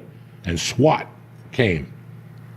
SWAT had to come and shoot the guy, and then he went to jail for a year, and she moved to Florida. When she got to Florida, she met an Indian guy. Granted, she was probably 32, 33. She meets this Indian guy who's 70. After about a month, she marries him. And after 3 weeks, that motherfucker dies. I remember that, dude. And left her like $800,000. Okay. You know, you leave a cheap bitch like now. Do you think she stopped stripping and sucking dick? Oh, no. She still was stripping at her age. She did something very smart. She bought into a gym called Curbs for ladies. She bought one gym, and she was such a good saleswoman. Her volume compared to the other gyms in Michigan were nothing. Like, she's been selling pussy since she's 8. You know what I'm saying? Yeah. On the farm. So think about her salesmanship skills. She bought one more, and then she bought one more, and then the guy that was the leader of that said, buy all of them. And she bought all of them. Nah. And then she sold them. And she got like $4 million back, or $5 million. Then she took that money and moved to Florida and started buying Airbnbs and selling them. So she's got like 18 Airbnbs. No, she does not. And then she married a dude. She had 2 kids with a dude, and they were doing coke, and he ran over a cop. So he had to leave the country. He's in Greece. He can't come back. So he raises the kids long distance with her. That is from Greece. So fucking through bad. Messages through the mother. Yeah, maybe I did. Maybe I saw him when I was over there. Dog, when I met him, when she introduced him to me, she made him buy me an 8-ball at El Compadre. That's how much I love Carol. She's like, buy him an 8-ball. Yeah. And the guy's like, why? Buy him a fucking 8-ball. He bought me an 8-ball. That's Carol. That's why you gotta love Carol. Fuck, the El Compadre was a crazy place. Oh my God, dude. She still has the best line in the world. She came home one day and she goes, you're not going to believe what happened to me at work today. I go, what? She goes, a truck driver wanted to lick my asshole for $60. I go, did you do it? She goes, no, I didn't want coffee breath in my ass. She was dead serious. She was dead serious. I just looked at her like, I would have let him lick my ass for $60. 60. I would have gave him more than coffee breath. You know what I'm saying? Yeah. So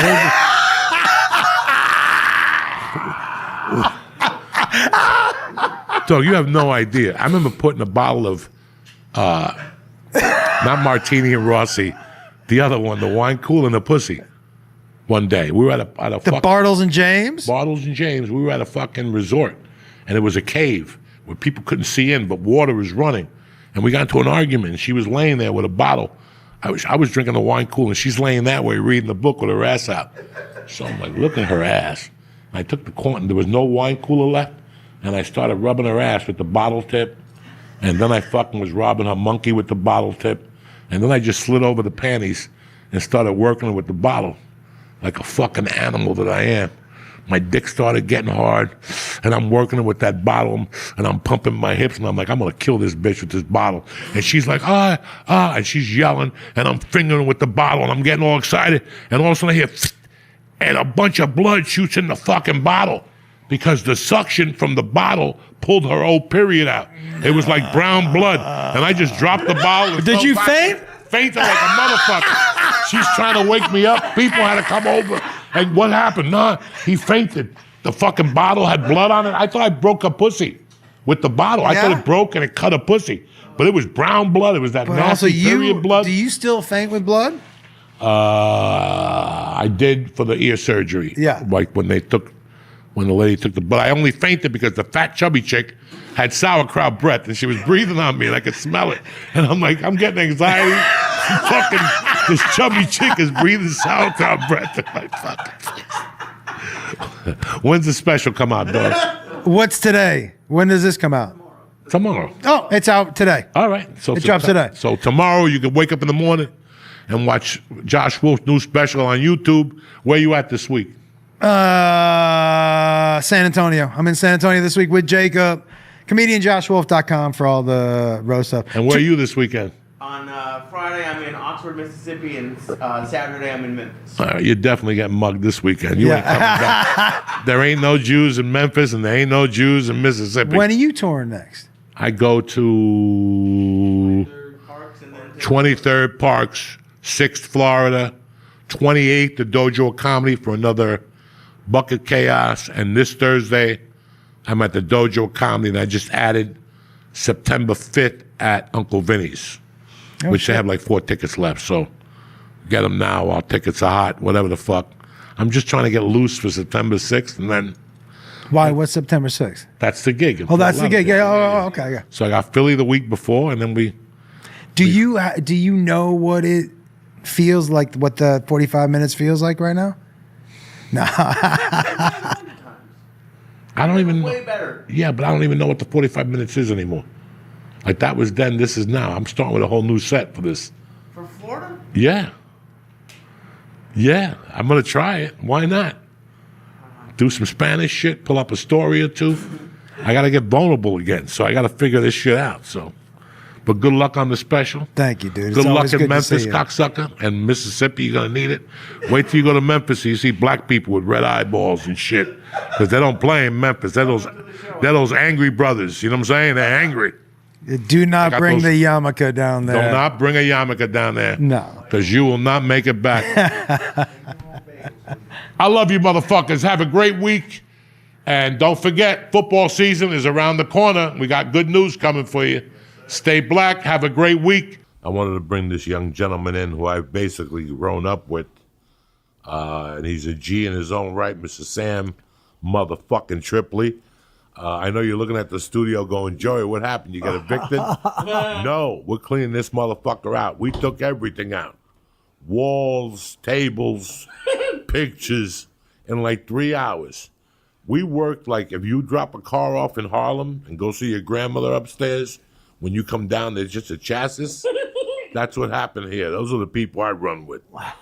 They fucking came in here and they're like, we might as well take the walls down. They took the tables down and we're bare bones. Damn. What's happening, Sammy Trips? Well, it's an honor to be on the last week, dude. I might start crying. I'm super sad everybody's leaving. I'm going to miss you guys very much. That sucks. But because everybody's leaving. You'll be here holding it down like a motherfucker, tinfoil in it. I see that tinfoil broke the top 40 on iTunes. You're making waves. Yeah. You know, Sam Trips, I got to tell you something. When I met you 20 years ago, Okay, let me get this out of the way right now because you're going to make your opinion also. And I'm going to tell you why. You're going to die, Lee. Sam Tripoli was a fucking punk. Sam Tripoli started a fight with me one night on the stage that I could not understand. People were like, what's his problem? I go, I don't know. He's my brother, because I was talking about an Armenian drug dealer who I spoke to yesterday, and he goes, I have a gun for you. I just talked to him yesterday. That's, even though I don't do drugs, he's still one of my best friends. And then about a week later, you got into an argument with the bartender, the Filipino bartender. Yeah, I was an asshole. And I didn't know what happened. I disappeared from the store. I'm still an asshole. I'm hearing great things, little by little. Ari and you were doing a podcast. I'll never forget one night, Ari going, have you gone down to see Tripoli's Dirty Show? And I go, you know, he hasn't invited me, and I don't want to crash. Like, I hate when people do that. Like, I didn't know you did this, Sam. Really? You didn't know I did this? And I go, how was Sam? And he goes, you know, man. And the way he said it to me, he goes, it's great. He's great because he's in an environment. That's his thing. He's the king of madness. He wants the midget. He wants a chicken. He wants a chick in the bikini, you know. And You got a bunny suit. the guy in the bunny suit, he disappeared. You cracked him. He was the first Owen Benjamin. He quit comedy, lost 80 pounds, and wrote a book on how to fucking survive in Hollywood. Jerk with off Sam and eat Tripoli. meat, dude. Have you seen him lately? I see Skippy once in a while. He's yeah. a great kid. He's a great guy, dude. He's he's just living that life, dude. He's just one of those guys. What did he write the book about? It was something about eating meat, and then he would have like this Patreon before there's Patreon where women would pay for him to take pictures of his dick. Did he have like a really good dick or something? He's got supposedly a fucking hog. Like a big hog. And women would pay for him to put it in exotic areas and Photoshop in different places, dude. My dick doesn't have anyone on its Patreon. Nobody was paying you for understand why Harvey Weinstein was the fearless leader of Hollywood? This is the reason why. Because women pay comics for dick pics. Now you know. Don't sit there and judge and say, well, Rick Gervais never raped anybody. Keep believing that. You know what I'm saying? Give it time. The LA Times will scoop it up any day now. It's just weird what we've been through the last. When did you show up at the Comedy Store? 2000? Yeah, I moved out when I was just about to turn 26, so I was about 25. So I'd say that's about a little like, I guess I lived in like 99, I think I moved out there. 99. Our connection was Pablo. We were friends through Pablo. The best. We were right away, you know, I hosted on Sundays. I took to you. We were dear friends. I loved you. And then the one night with the call out on stage, I'm like, what did I do? Am I going to have to fight Tripoli? I don't fight No. Sam Tripoli. Okay, I remember what I said, and it was just one of those when you make a joke and it's like it doesn't come out the way you wanted it to, and you're like, fuck, that sounded way meaner. I didn't mean it like that. And I had what happened was I was saying that joke and it was working. And one night I sat in the original room, and when I got off stage, a fucking Armenian came up to me, furious, and he's like, you should not be saying that joke. Because Armenians, yes, we make mistakes. People think we gangsters. And when you say those things, we gangsters. And what people have to realize about Armenian is what the Turkish did to us. Oh, yeah. We have to do what and he gave me an ear beating about the Turks. He bought me a drink. I was coked up, so I took the ear beating. You know when you're coked up, you just yes them to death. Yeah, the Turks. I hate them too. You know what I'm saying? Like, it was just... Dude, you gave me advice to get me picked up. Like, you told me you love this one joke. So Duncan calls me and is like, this is what you do. You do one joke about your ethnic group, one joke about your parents, and then do your favorite bit. And I'm like, okay, Joey loves that fucking bit about Asians on ecstasy. I'm going to end on that bit. So I did a bit about being Armenian, going to the beach, my mom power walking, and then I ended up on, ending about Asians loving ecstasy. And Paul Mooney saved me, and I told the story, and I'm just waiting for it to come out on Saturday, on a show, if that Showtime doc ever drops. And I say the M word in it, but Paul Mooney called me the M word like only a week earlier. So then I was showcasing, and he sat down, and he was telling Mitzi that they should pick me up. So you and Paul Mooney are the reason I got picked up at the stores, because you guys were telling me all that stuff. I remember I thought the joke was something along the lines of like, if you made it through your act and just like, cause you were bigger than we shall survive. And I did that with Don Barris too. Like I said a dumb joke that I meant to be, and it came off as just really mean. And, I super regretted it. No, I didn't care. It wasn't like I was going to fist fight you. I just didn't know where you were coming from. We were dear friends. Following you is an education, dude. You got to survive, man. So it's like you say a little joke just to get you into it. Now when I follow you, dude, I go, first 5 minutes, nobody's listening. Because they just saw Joey Diaz, and I'm going to be Charlie Brown's mom on stage going, wah, wah, wah, wah, wah, and I just have to sit in it and just be okay. That 5 minutes, I got to let the room reset. When did you go from Crazy Sam to Business Sam? When I've struggled with sobriety. I have sobriety now, but I had 5 years, and I've been fighting with it. But I always went to meetings, and I just learned a lot. Like my father, I love my dad to death. I love him so much. He's a wonderful man. He's a flawed character, and I started seeing me start making the decisions that started acting like he was acting, and I go, "Oh man, I'm gonna make the same mistakes." So I started changing my mind. Like I got raised to be very paranoid, and then I was lashing out, and I go, I don't want to be that guy. And then it just slowly takes time. But I have that in me, and I can flare up. And on top of that, I'm super sensitive. I used to think I was dead on the inside, but I'm super sensitive. We all are as comics. And like very sensitive. And I have a fucking trigger, dude. And I'm like, oh, and then I'm like, oh, why'd I do that? And I grovel, and I'm so, like, I got to call my brother up. I blew up on him today, and I feel awful about it. But that's kind of the work in progress that I am right now, And then, you just it's like when you start living a life like you really want, it's like you stop drowning, and you just like, oh, okay, this is okay. This is, and you start to chill out. And then you start realizing like everything that was important to you doesn't really matter. Once you get that one comedy wind, that all this shit doesn't matter. When your manager comes up to you and says, listen, do jokes about family so I could sell you to a sitcom. And you're like, have you considered lighting yourself on fire? Have you ever considered that? Go fuck your mother. We take rules. Like, listen, don't be dirty in front of this guy. Oh. We actually followed them, which I never did.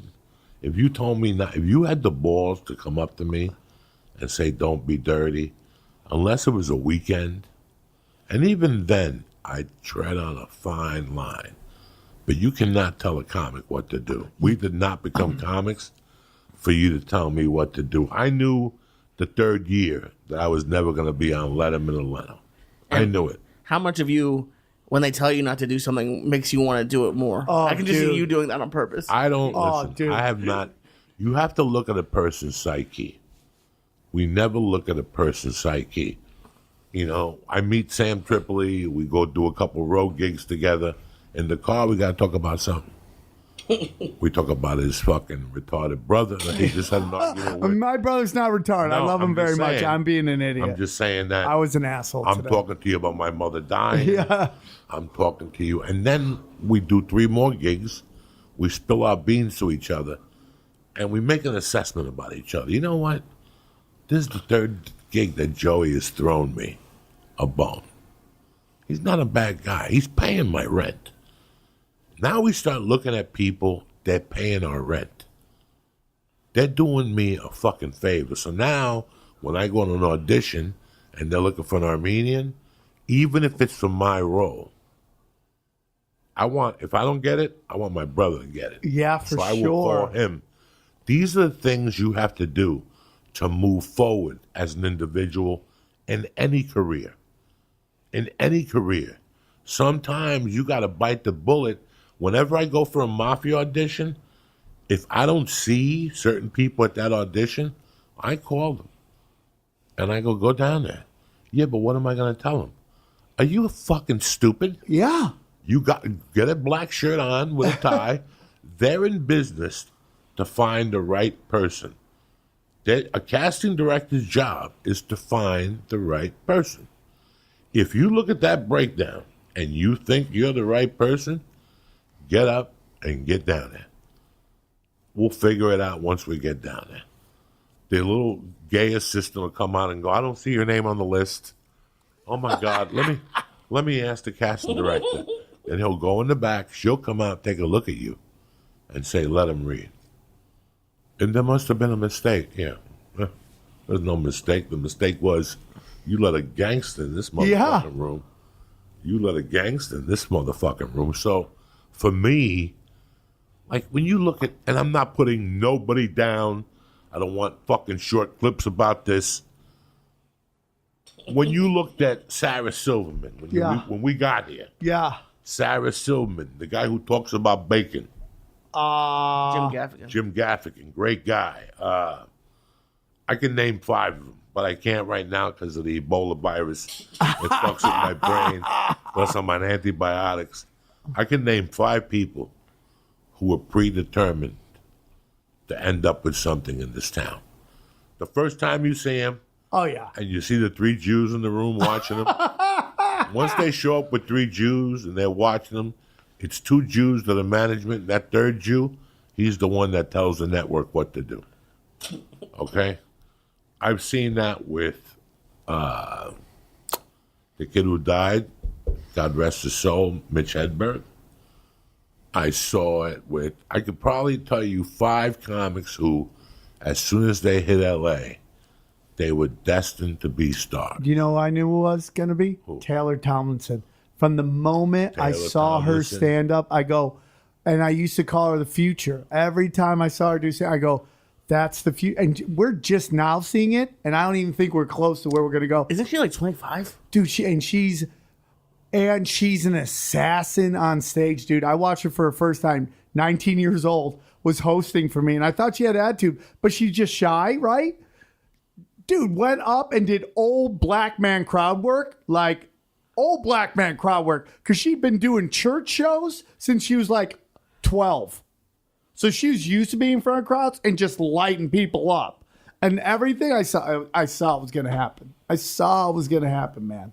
Yeah, you see those in some. You never know who's going to blow up, but you know who's going to work for sure. You know who's going to work. You don't know who's going to blow up. When Sam Tripoli got the show on Spike, I was like, everybody I spoke to was happy for Sam. Because Sam wasn't supposed to get that show. That show was supposed to go to some goofy white dude. I couldn't agree more, managed by a host company. And then you watch the show and you're like, why is this guy hosting the show? Yeah. I'm with you, dude. You know, and when you got that show, I got to be honest with you.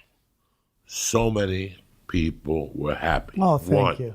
2, so many people were inspired. Because you know what? Now we could attack other networks. It's not just CBS. Sam is on Spike getting thrown by a black guy into the by Rampage. You know, and when they canceled it, you were depressed for an hour. Yeah. You knew that this was part of the game. You accepted it. I stayed away from the store for 7 years. I remember when I left the store, I liked you. When I came back to the store, I fell in love with the man you had become. Oh, dude, you're too nice. You had become a man of comedy now. You had become what was told to me 10 years ago, that when you go back into this game, you have to go back as an elder, and you have to set an example for the younger guys. You have to act a certain way. You had Lee down there. You paid Lee. You paid everybody. You gave everybody stage time along the way, as much as you could give people. And for comics at home listening, young comics, for plumbers, for electricians, for lawyers, listen, sometimes you got to take a bullet. Sometimes you got to do the wrong thing to get to the right place. you know what? This kid ain't ready for 10 minutes. But who the fuck am I to decide? Let him go up there the same way Louis C.K. put me up for a guest set in Seattle in 95. Okay? It all comes to circle. And I got to be honest with you. You were one of the guys that really had highlighted that. You know, there was these guys working at the comedy store that didn't even have comedy experience. And they're trying to nickel and dime you. And meanwhile, they're living in a 2-bedroom fucking apartment up in the hills off of your sweat. Yeah. You didn't do that. Yeah. You said, I'm giving everybody an envelope. I'm coming down here with edibles. I got a masseuse in the back. I got fucking food. There was Joe's Pizza. It was just a fucking experience. And that's why people hate comics who open up clubs, because they forget of what was important in that green room. It's not the big things. I don't want you to plan a helicopter ride around Utah. I don't need that. It's when I go to my fucking hotel room, there's a cheese platter. It's when I go to the green room, there's the sandwich I like. They call the head little things. I got you that pizza just little in case. Things, dude. You know, Bill Blumen writes, you go to Boston, he shows up with a pie in between shows from Regina's Pizza, the best in Boston. You know, there's little things that people could do to make your day. When I did those shows for you, you made me feel, I never complained one time about where my spot was. I went down there. It was an experience. You paid me. I went and did the original room, and I would go home. Sometimes you did Thursdays. Sometimes what's the kid that ran Sunday nights? Mark Saratella. Yeah. He was very good to me. Yeah. You know, I think of those guys and I go, thank God that, you know, when you and I started at the store, dude, you and I both know that there was no main room. It was Tuesday, Friday, and Saturday, and we weren't allowed in on Tuesday, if you get what I'm saying. Yeah. You know what I'm saying? It was pure African-American night. Yeah. Great night, hosted by Joe Torre. Just tremendous. You'd see everybody down there. From Denzel, the director. It was great. But the main room, when we first got there, was not really a thing. It wasn't, dude. And it was like more of a side party room. Coke, bad decisions, just hanging out, dude. And, you know, I miss those days. But it was like insane when I used to think about all these dudes I came up with, man. And how you guys all did my show, and we could all make money, man. We could leave with a grip of loot and go home. We didn't have to fly anywhere to do it. We got to get in, you know, and I would always I go, man, trust me, I know where to put you in the lineup. People be like, oh, I'd be like, no, dude. And if like let's say you went up and you always did, you'd flame through the room, I'd have to go in and calm people down. So the next person would come. You know, that's why I enjoyed, dude. I enjoyed putting on a show. They always say, oh, you're MC. I'm like, nah, I'm master of ceremonies, dude. It's a totally different thing. No, dude. you were phenomenal. That's what I love. And you were phenomenal. And people, it's so weird how every comic wants to get out of the MC phase. I'm sick of MCing. Well, it's the strongest position on the field. Yeah, dude. It's the strongest position on the field. If you can't MC, you're never going to be Tom Brady. Yeah. You're never going to be Tom Brady. If you can close and host, now you're something, dude. When you could close and host. Yeah. And if you go out there and host and put up killers like you did and then go out in the back and do another 5 to walk. Because I listened to you one night. I think I was up last and I didn't want to go into the crowd. And I'm like, listen to how Tripoli's sending them home. He's sending them home complete. And there's a line outside to get in at 10:30. Next show? The next show. Had to get that show in at a certain time or else it'd be too tired, man. It's like... And I got to tell you, this last time, like, I stayed away from the store for 7 years.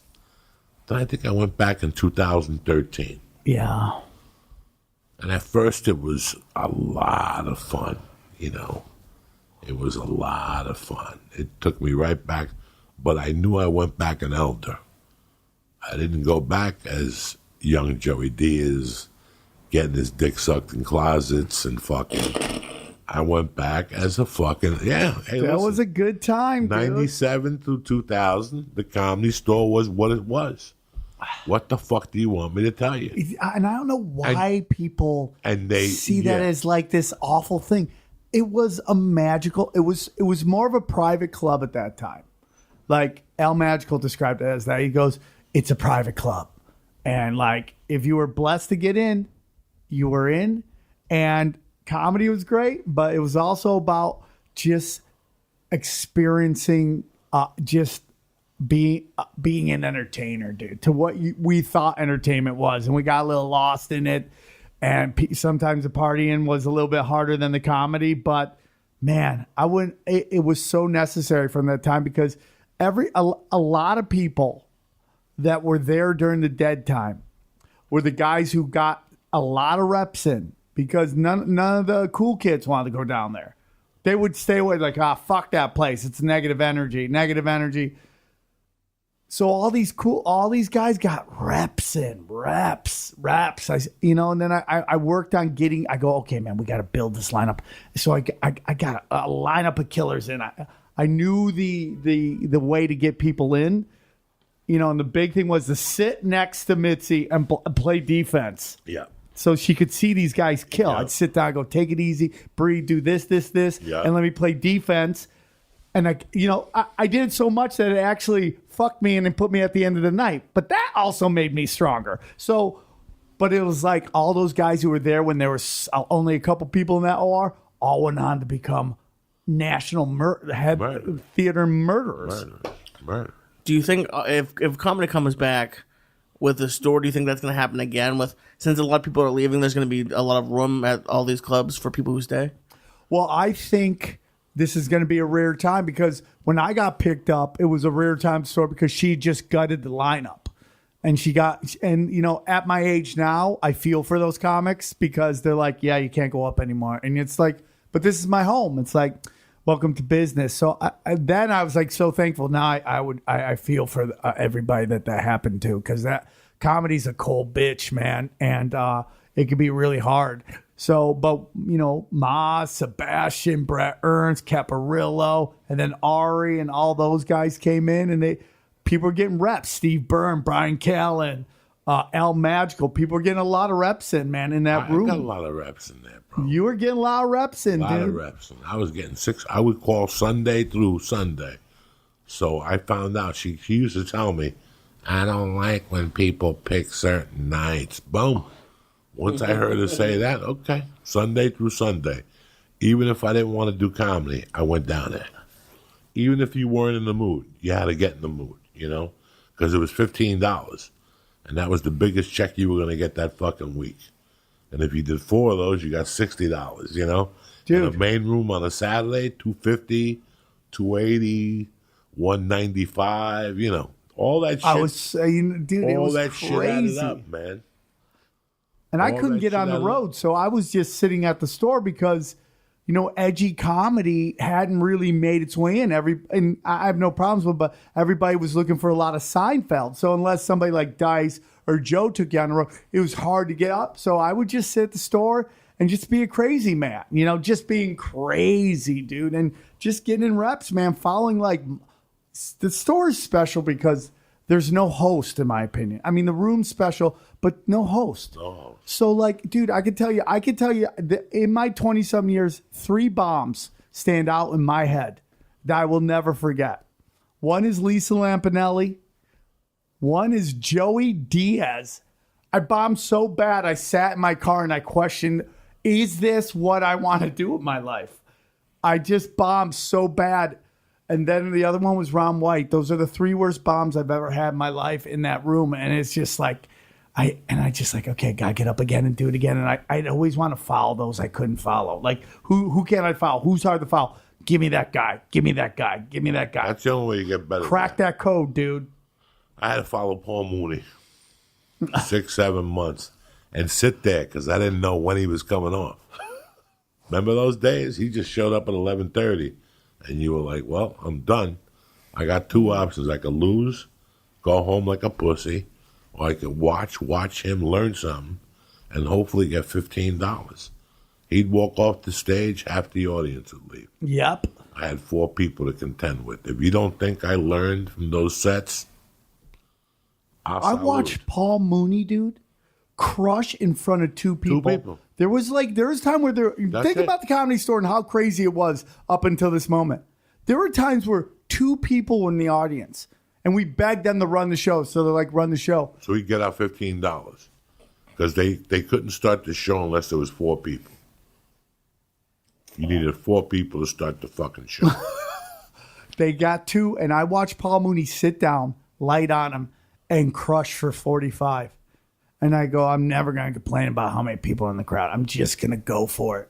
Whether it's a packed house or a half a room, I'm going to fucking throw. They have, like in New York, they talk about barking, but the Sunset Strip, there's some people walking, but it's mostly driving. In that time, would you guys go out and try to get people to come into the show or not? You just wait? Nope. We got class, though. We don't bark. Never bark, dude. Never. The only thing I ever did was Mitzi used to give me 100 tickets, and you wrote your name behind them. And for every ticket that came in with that, you get $2. Oh, snap. So I would wait till Saturday night at 7:45 and go down there and just give it to the people online. And they would say, how the fuck are you making $300 a week? It's easy. And then, hey, listen, you talk about work, as a comic. And that's why, I don't know who was in here, we were talking about the work ethic. Somebody wrote on the page, the podcast is done. And somebody wrote, look, I don't know if you really know Joey and his ethic. Joey is far from done. Like, the work ethic that we developed from comedy. I still remember being so broke that I had money for a bowl of chili, a bacon double cheeseburger for 98 cents from Wendy's, and the salad. And then I would get somebody to drop me off at Universal City during the week of the 26th and the 31st when they were all in town for the bowl games. And I would just give out tickets. I would go up there with 500 tickets. I wouldn't stop till I gave them all out. And I knew out of those 20 would go. Yeah. And if I pulled, and I had 1,000 of those tickets in my glove compartment. If I pulled up and I saw a line of people outside, you bet your ass I would throw Chewy off. I go, Chewy, I'm going to get a gram. Give me 5 minutes. And he'd go, all right, blow. And I'd walk around and just give out cards. And they finally caught me after about a year. Like, how the fuck are you making $400 a week fucking giving away tickets? Dude. But I never barked. I could never bark. But they didn't hate you if you hustled, And if Mitzi loved you, she would tolerate your mess ups. One time I got so drunk on stage during New Year, I walked like literally 320 people, and she banned me for a weekend. What did you say? I remember that. I just was so drunk, dude. I was so drunk, and I walked them, and it just, I just was. I used to dance with my demons, and for me, dude. I learned very early I was not one of the cool kids.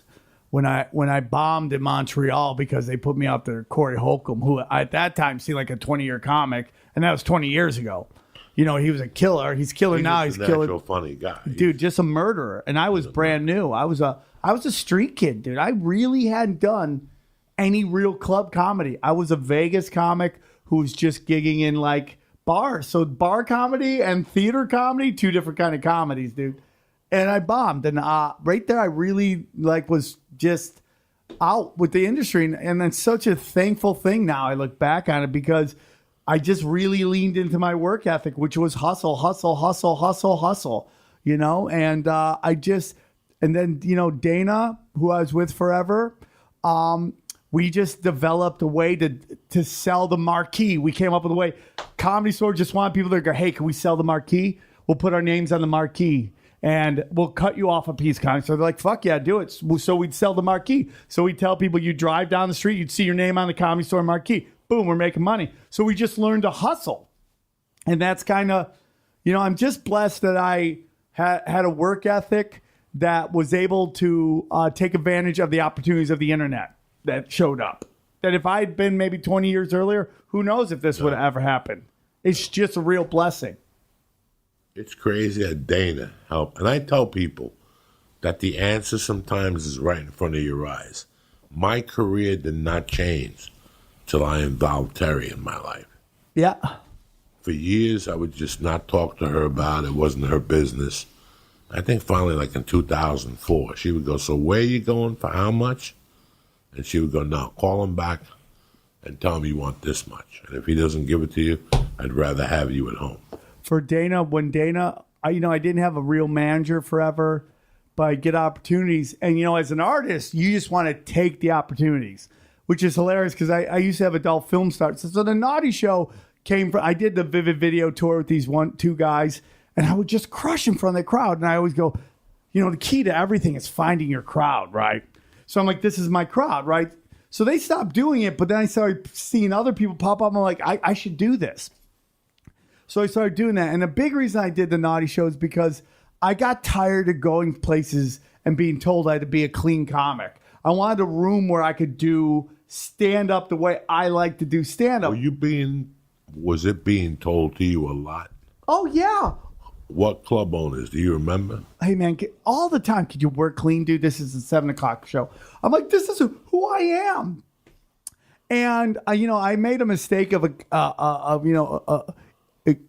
thinking that because I was a Comedy Store comic, I also had a following on the road. So I just wasn't selling tickets. So the combination of me being a crazy person and not selling any tickets at that time made it really hard to get on the road.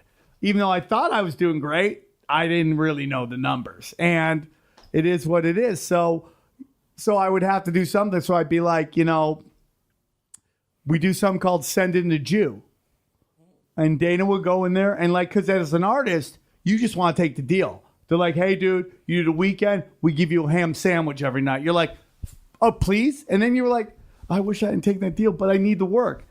I send in Dana. She'd be like, nah. And they flip real quick because they realize they're talking to someone who ain't desperate. And she would help broker deals. And I was blessed. I was a shark, dude. I had to keep swimming. You could only, eat what you kill. It's crazy how you learn to start saying no. Like there's so many aspects. Like I had all these plans to write a book and I outlined it. And then it went down the drain. They found out about the Rogan thing and they never called back. And in a way I was happy because it really wasn't the book I wanted to write. Now I want to write about what happened the last 30 years. I would love to read that. I think that what happened the last 30 years is more relevant with touching back to where I was sleeping in a rocket ship and just the last 30 years, this last 3 weeks, knowing that I had to leave here, has really inspired me to look back at my 23 years at the store. And it also made me realize that I was made for the store. From day one, people were asking me, has Mitzi seen you yet? Since I first got on stage, people were asking me, has Mitzi seen you? So that's the one part of it. The other part of it was what I was talking to somebody about the other day. I think we were codependent on the store. I think what's going on with a lot of comics right now isn't it the epidemic or the money, it's the withdrawals from what the store was. I think it took me for about a week. I went down there 2 weeks ago. I said my goodbyes. I took some pictures. And I knew I would never be there again. The next time I come here, it'll be an apartment building or something. I hope not. I hope not. But it all depends on how long the pandemic lasts. But my biggest thing in comedy was that when I got here, I was already long in the tooth. I was 32 maybe. I was 34, so I was already considered old. At that time, people were like, if you're not 24, leave. Fuck you. Yeah. Tim Allen's 100. His partner with the glasses, the goofy fat fuck from The Price is Right, he's 100. They're all fucking. Whoopi Goldberg's 1,000. Joan Rivers, And you're bro. telling me that young 34-year-old comics aren't going to fucking work? Go fuck yourself. And, doing theaters with Joe and, opening for Mooney on the road and Paul Rodriguez, all that was exciting. But I'm going to tell you what the most exciting thing to me was so far was watching the growth of the comics around me. I watched you become a man. I watched Dean Del Rey become a comic. I saw D'Agostino go from a fucking pushover at the Ha-Ha to taking control of his life. I love and it. Married. You see the growth. When I see growth, it makes my dick hard, especially in comedy. Little Esther. Little Esther is Little Esther, but Little Esther had a big desire Killing it. to get it, That's what inspires an old guy like me now. I love when the youngsters call me and go, hey, they offered me this, what do you think? And I tell them, stick to this, do this. And they actually do it. I love doing that, dude. Because we've been through it. Like, we've seen it all. It's like Lee's like, you got like a crystal ball. No, because I see it. You don't have to tell me nothing. I know exactly where you are at one point of your career and what you're thinking. I know what I was thinking at a year and a half, and it wasn't outlandish. I wasn't thinking of no glamour. I wasn't thinking of Hollywood parties. I just wanted to get good. I wanted to play Walnut Creek, the Punchline. I wanted to do Seattle, the Underground. I wanted to do the Houston Laugh Stop. And this was just from a paper that was called Just the Laughs. So I knew I wanted to do it. Right now, today, if you call me and tell me let's go do stand-up, I got to tell you to go fuck yourself. Because I'm just not in the mood. I canceled Utah, not because I'm moving. I would have stayed an extra week and flown out of Utah. It's because I can't charge people in Utah $25 for somebody who hasn't gone on stage in 5 fucking months. I got you, dude. It's just not going to work. I need 3 months of working it out. 20 people, 30 people in the audience, one idiot. Can I take a picture? Go fuck yourself. Can I shake your hand? Not after you wipe your mother's ass. Go. Take a hike. Use hand sanitizer. You come to my shows, you want to take a picture, you better have complete Kevlar and your mouth covered, so there's no more smiles. So what do you want to take a picture for? 2 guys trying to be doctors? 2 fake fucking doctors hugging together. Look at us. But I've watched you grow, dude. I mean, you've really leaned into this, dude, like who you are. And like, it's like I tell people, it's like, man, in this day of like the internet, it is not about trying to make these fucking gatekeepers happy anymore. It is peer to peer. And what they want is whoever you are. And that is not get edgy or get dirty. That is whoever you are. Crank that to 1,000. And I watched you lean into it to become probably one of the most devastating forces on stage, man. You really are what, if everybody goes, I wonder what Kennison was like. I feel like what you were doing, and when you'll get back to it, but on that nice runway at the store, like you just brought something so different than everybody else, and it was just, I go, wow, man, this guy's really leaned into himself and really, really found it, man. And it's like, it was fun to watch you, Ari, Callan, Renazizi, like, I know Caparillo got weird. I loved watching Caparillo early. Oh, how much I love John. Yeah. I love John. It's just, with all my life, it sucks that we don't see him anymore, and he's probably angry. And if I saw him, I'd jump on a sword. If I saw him, I'd put my hand out and say, I'm sorry about what happened. Yeah, dude. It's like, if you don't want to apologize for what you did, you're going to live with that forever. Yeah. I would just say, listen, I was busting Tommy's balls about to line up, and I was young and I was stupid, and I let my ego get in the way. We're sensitive people, man. If I'm lying to you, may God strike me dead. I was thinking about him the other day. and how he's making a living. He had a wife. He has a kid. Vegas ain't going to reopen soon. He had a residency in Vegas. Yeah, I mean, but that's still amazing to have a residency in Vegas, dude. He had a residency in Vegas, which nobody knows when he's going to come back. You know, I was on the phone with, I think it was my brother today, and I go, you know, I've always been very thoughtful of people. You know, I've always been very, well, if I give Lee and his girlfriend 2 tickets for the Laker games, it's going to cost me $600, you know. I would do that. But then on the other hand, it's like, $600 is a lot of fucking money. It's a lot of money. Especially when I paid $15 to see Julia serving. You know,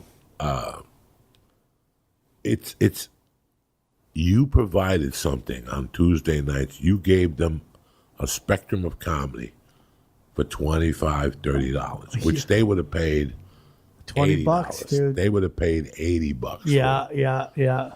And I thought that I really appreciate when somebody gives you a dollar's worth for what you pay $1 for.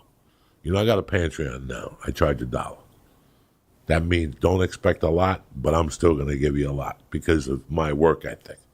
Today, somebody goes, I really don't like this Patreon shit. I'm just supporting you because of the podcast. I said, then go. I don't want your fucking $1. Why would you give me $1 to be here and tell me you don't want to be here? It's so interesting. It's we're living in just a weird world.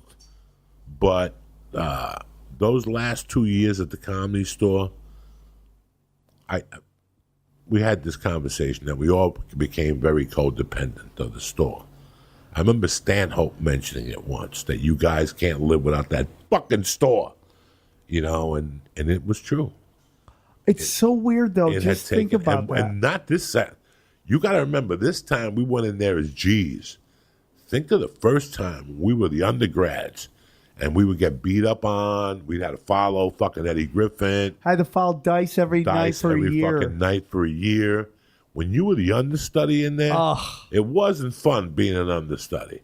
For us to last the understudy years, for me, the understudy years were 97 to about 2005. And then I started slowing down there. I could tell the tide was changing. Something wasn't right. You know, my spots were getting later. Then Rogan fought for me.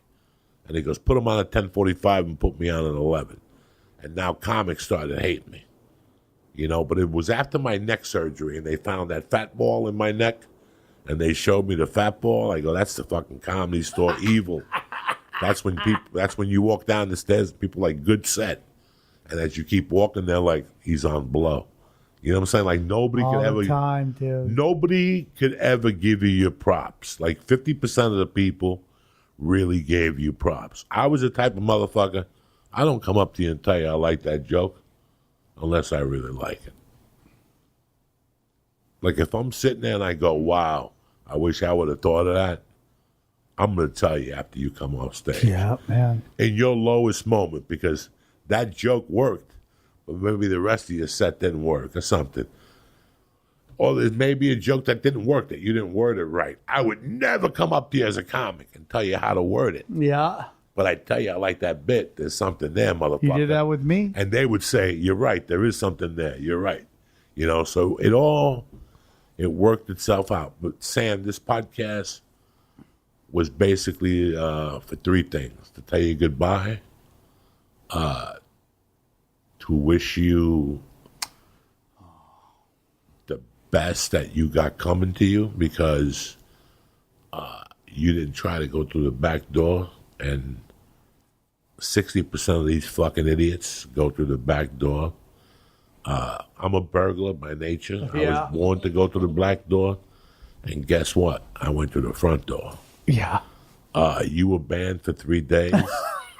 I'm a criminal, sick fuck that took my balls out behind Judy Canciati on stage, and I never got banned. She even told me, Mitzi, don't take your balls out no more.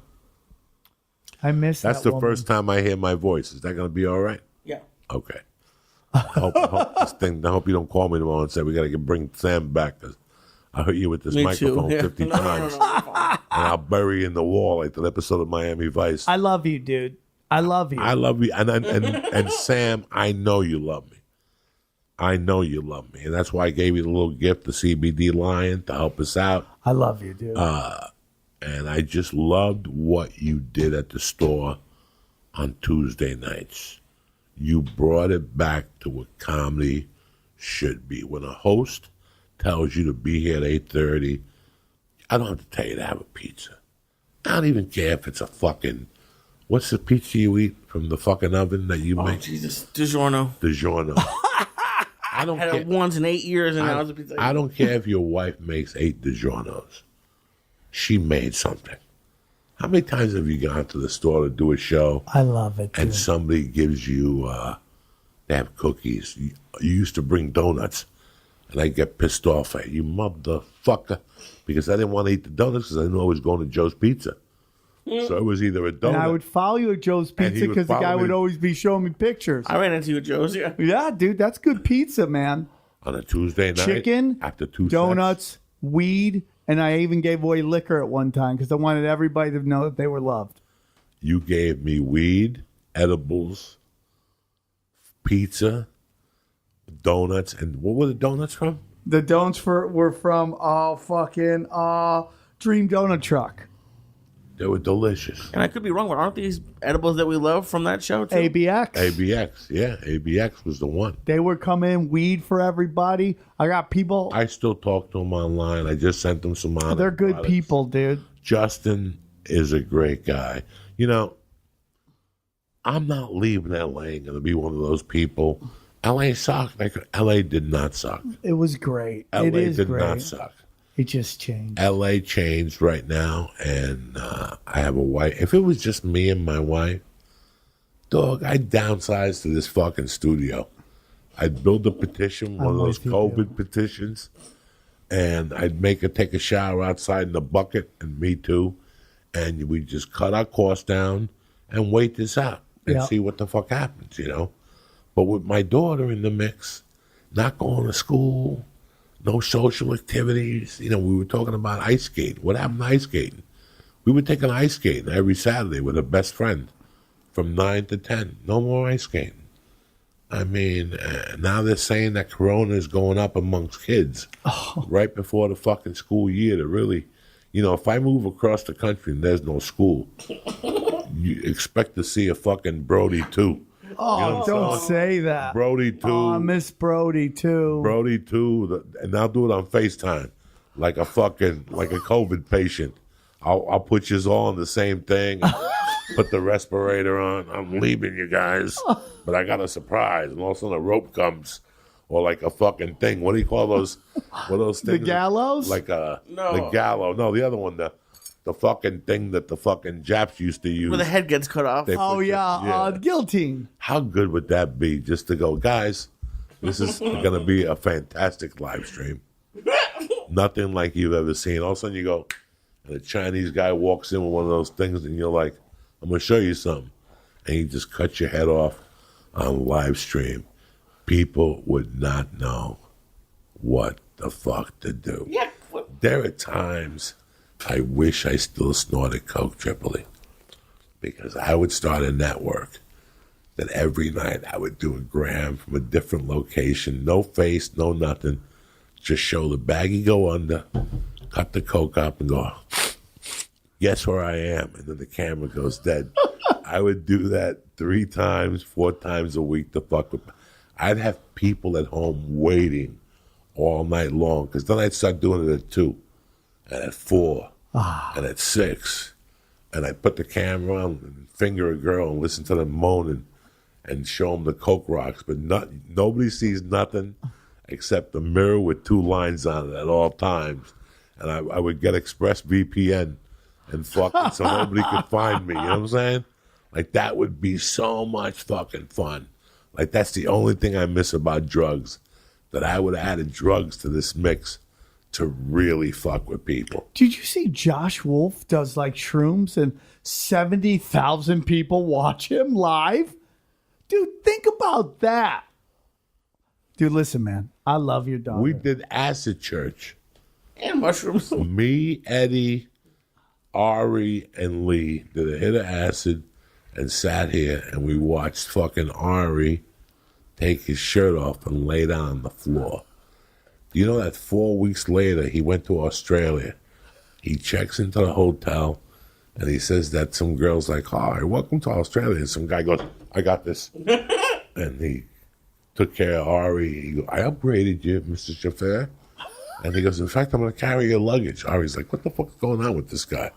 This guy wants to fuck me." Next thing you know, the guy opens the door for Ari and he goes, "Hey, I really enjoyed the acid church, lad." So, what are your plans? Leave me with what your plans are going to be for right Brother, I just have 2 daughters by the lovely Martha McKellen. I'm blessed to have Ghosts and Ninjas kids. I love my kids very much, so I'm chilling.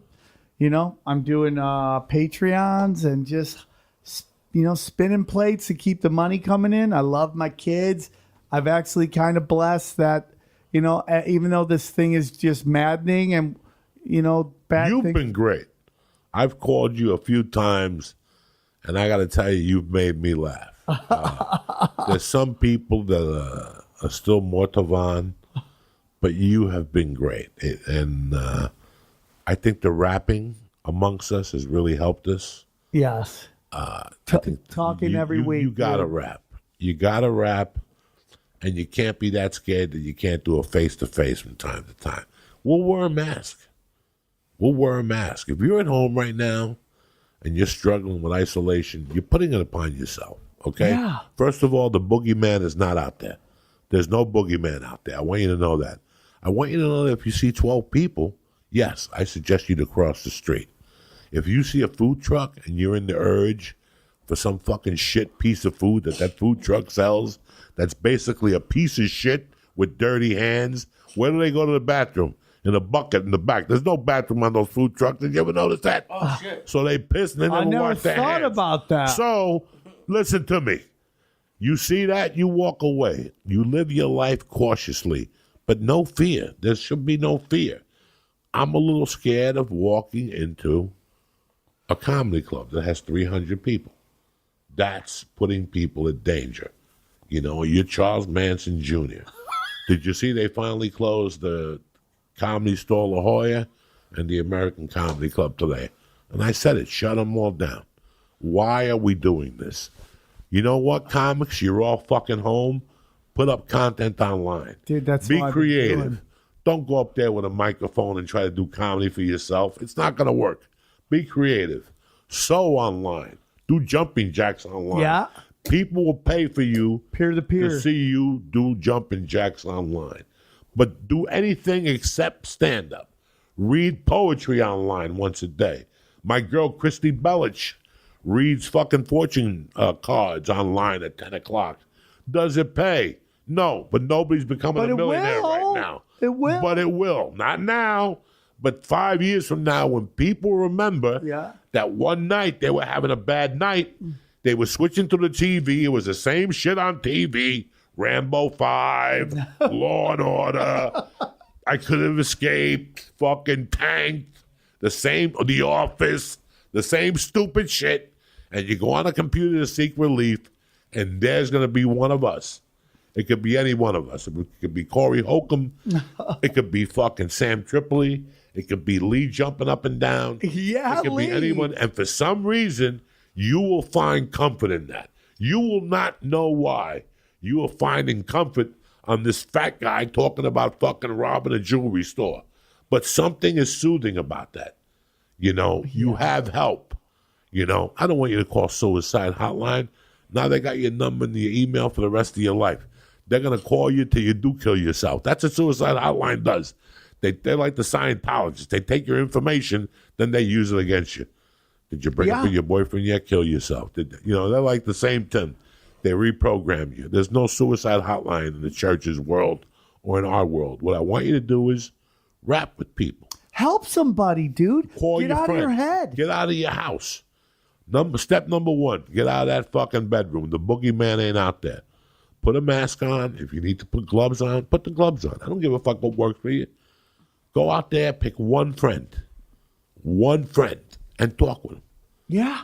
And then pick the second friend, and you walk with him the next day. And every day you have a walking partner, and you have 2 points of view. You're talking to 2 or 3 or 4 different points of view. I don't want your circle to be, well, this ain't an episode of Friends. This ain't an episode of Friends, bitch. Yeah. This ain't an episode of Friends, bitch. This is fucking you and two dudes tops, and you just rap and talk to each other, tell each other what's on your mind, what your fears are, what do you think is going to happen, what's not going to happen, and this will all be better. Then the second form of therapy is the notebook.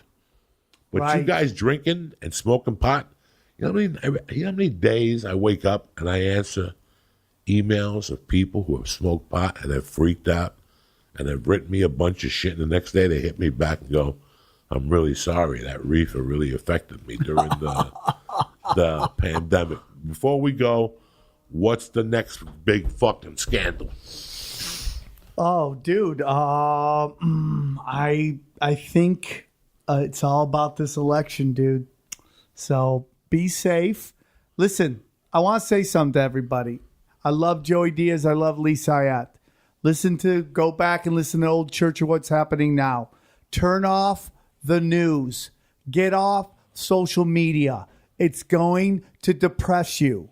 Get out. Help, dude. I'm telling you, if you do this right now, if you help 3 people a day, just a random person, just help, whatever it is, hold the door open, whatever, your life will change. Your life can be completely different in 365 days. Turn off the news. It's meant to depress you. Yes, the world's crazy. Guess what? When you open the door and you walk outside, it's a beautiful world. Get out of your own way, man. There's chaos out there, but most of it's just there to get you fucking angry and sad. And these things feed off your bad energy, dude. You know how they say, don't go to bed angry? That's what they're talking about. Find happiness. Find a hobby. Learn to make $1 off the internet. It's the new Main Street. You could fucking do it. I do it. I started doing a lot of shows because I know people at home need entertainment and they're tired of hearing about boom, boom, boom, beating them down. The world's a wonderful place. Find beauty in it, dude. And that's where I'm at, man. That's where I'm at, Sam Tripoli. Find beauty, buddy. You know what? I want to get out of here because I didn't see the creativity here no more. Once they started making Marvel fucking movies and it's not the same fucking shows. How beauty is it, though, dude? I don't think the creativity is here anymore. It's just not, we live in a place that has Hollywood sign on it, right? Yeah. You saw the Hollywood sign, Lee? Mm-hmm. And you've seen the Hollywood sign on. They only shoot 30% of stuff here.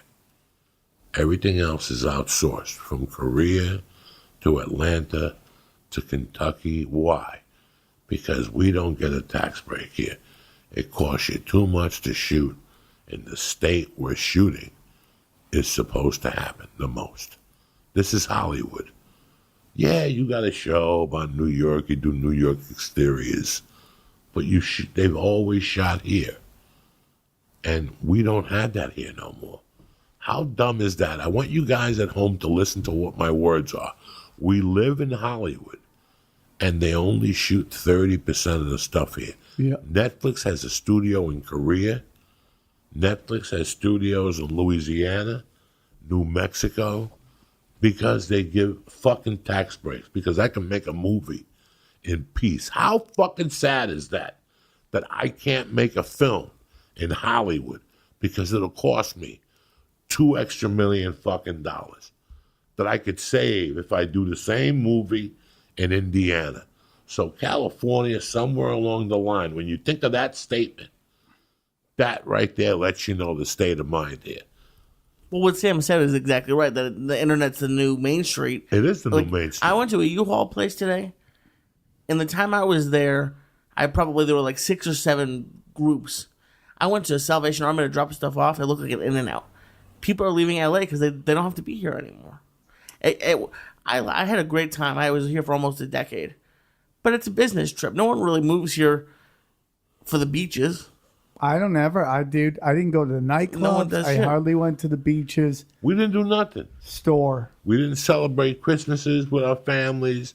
We didn't celebrate normal Thanksgivings because, God forbid, you got a spot at the store. I'm not crying, guys. I made the sacrifices. Now it's time to unmake those sacrifices and move to the next chapter of my life. Nothing wrong with that, dude. Nothing wrong with that. Sam Tripoli, I want to thank you for the 20 years of friendship. Dude, I hope you don't lose my number. I hope you don't lose hope my you don't number. change it. I won't change it. I hope you don't lose my number. And I hope that once this opens up, when you come to play the Stress Factory Fuck or yeah, dude. Bananas or the whatever, Go I'm get gonna some dinner together. swing by and give you a big hug. And You got to go play my club out there. where's your club? It's called the Dojo Comedy. It's in Morris Plains, New Jersey. It's ran by my boy Mike Romanelli. Okay. And it's a nice little small room right now they're doing outside 40 seaters when it happens, and it's not going to be far from you. We'd love to have you come down and sling that comedy dick. And Lee, if you're ever out there, you're always welcome, brother. Thank you, buddy.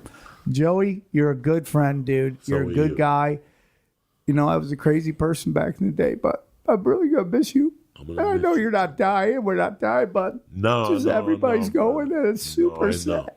It's super sad. Yeah, it's super sad, dude. I'm going to miss everybody. Yeah. Hopefully we'll all be able to come back and celebrate how hard we worked and how far we came. And who knows if it will ever happen again, but I'm going to miss everybody. All you guys. It's going to happen again. We're all going to see each other and laugh about this, man. I hope so. I love you with all my heart, Sam Tripoli. I want your family to be the best.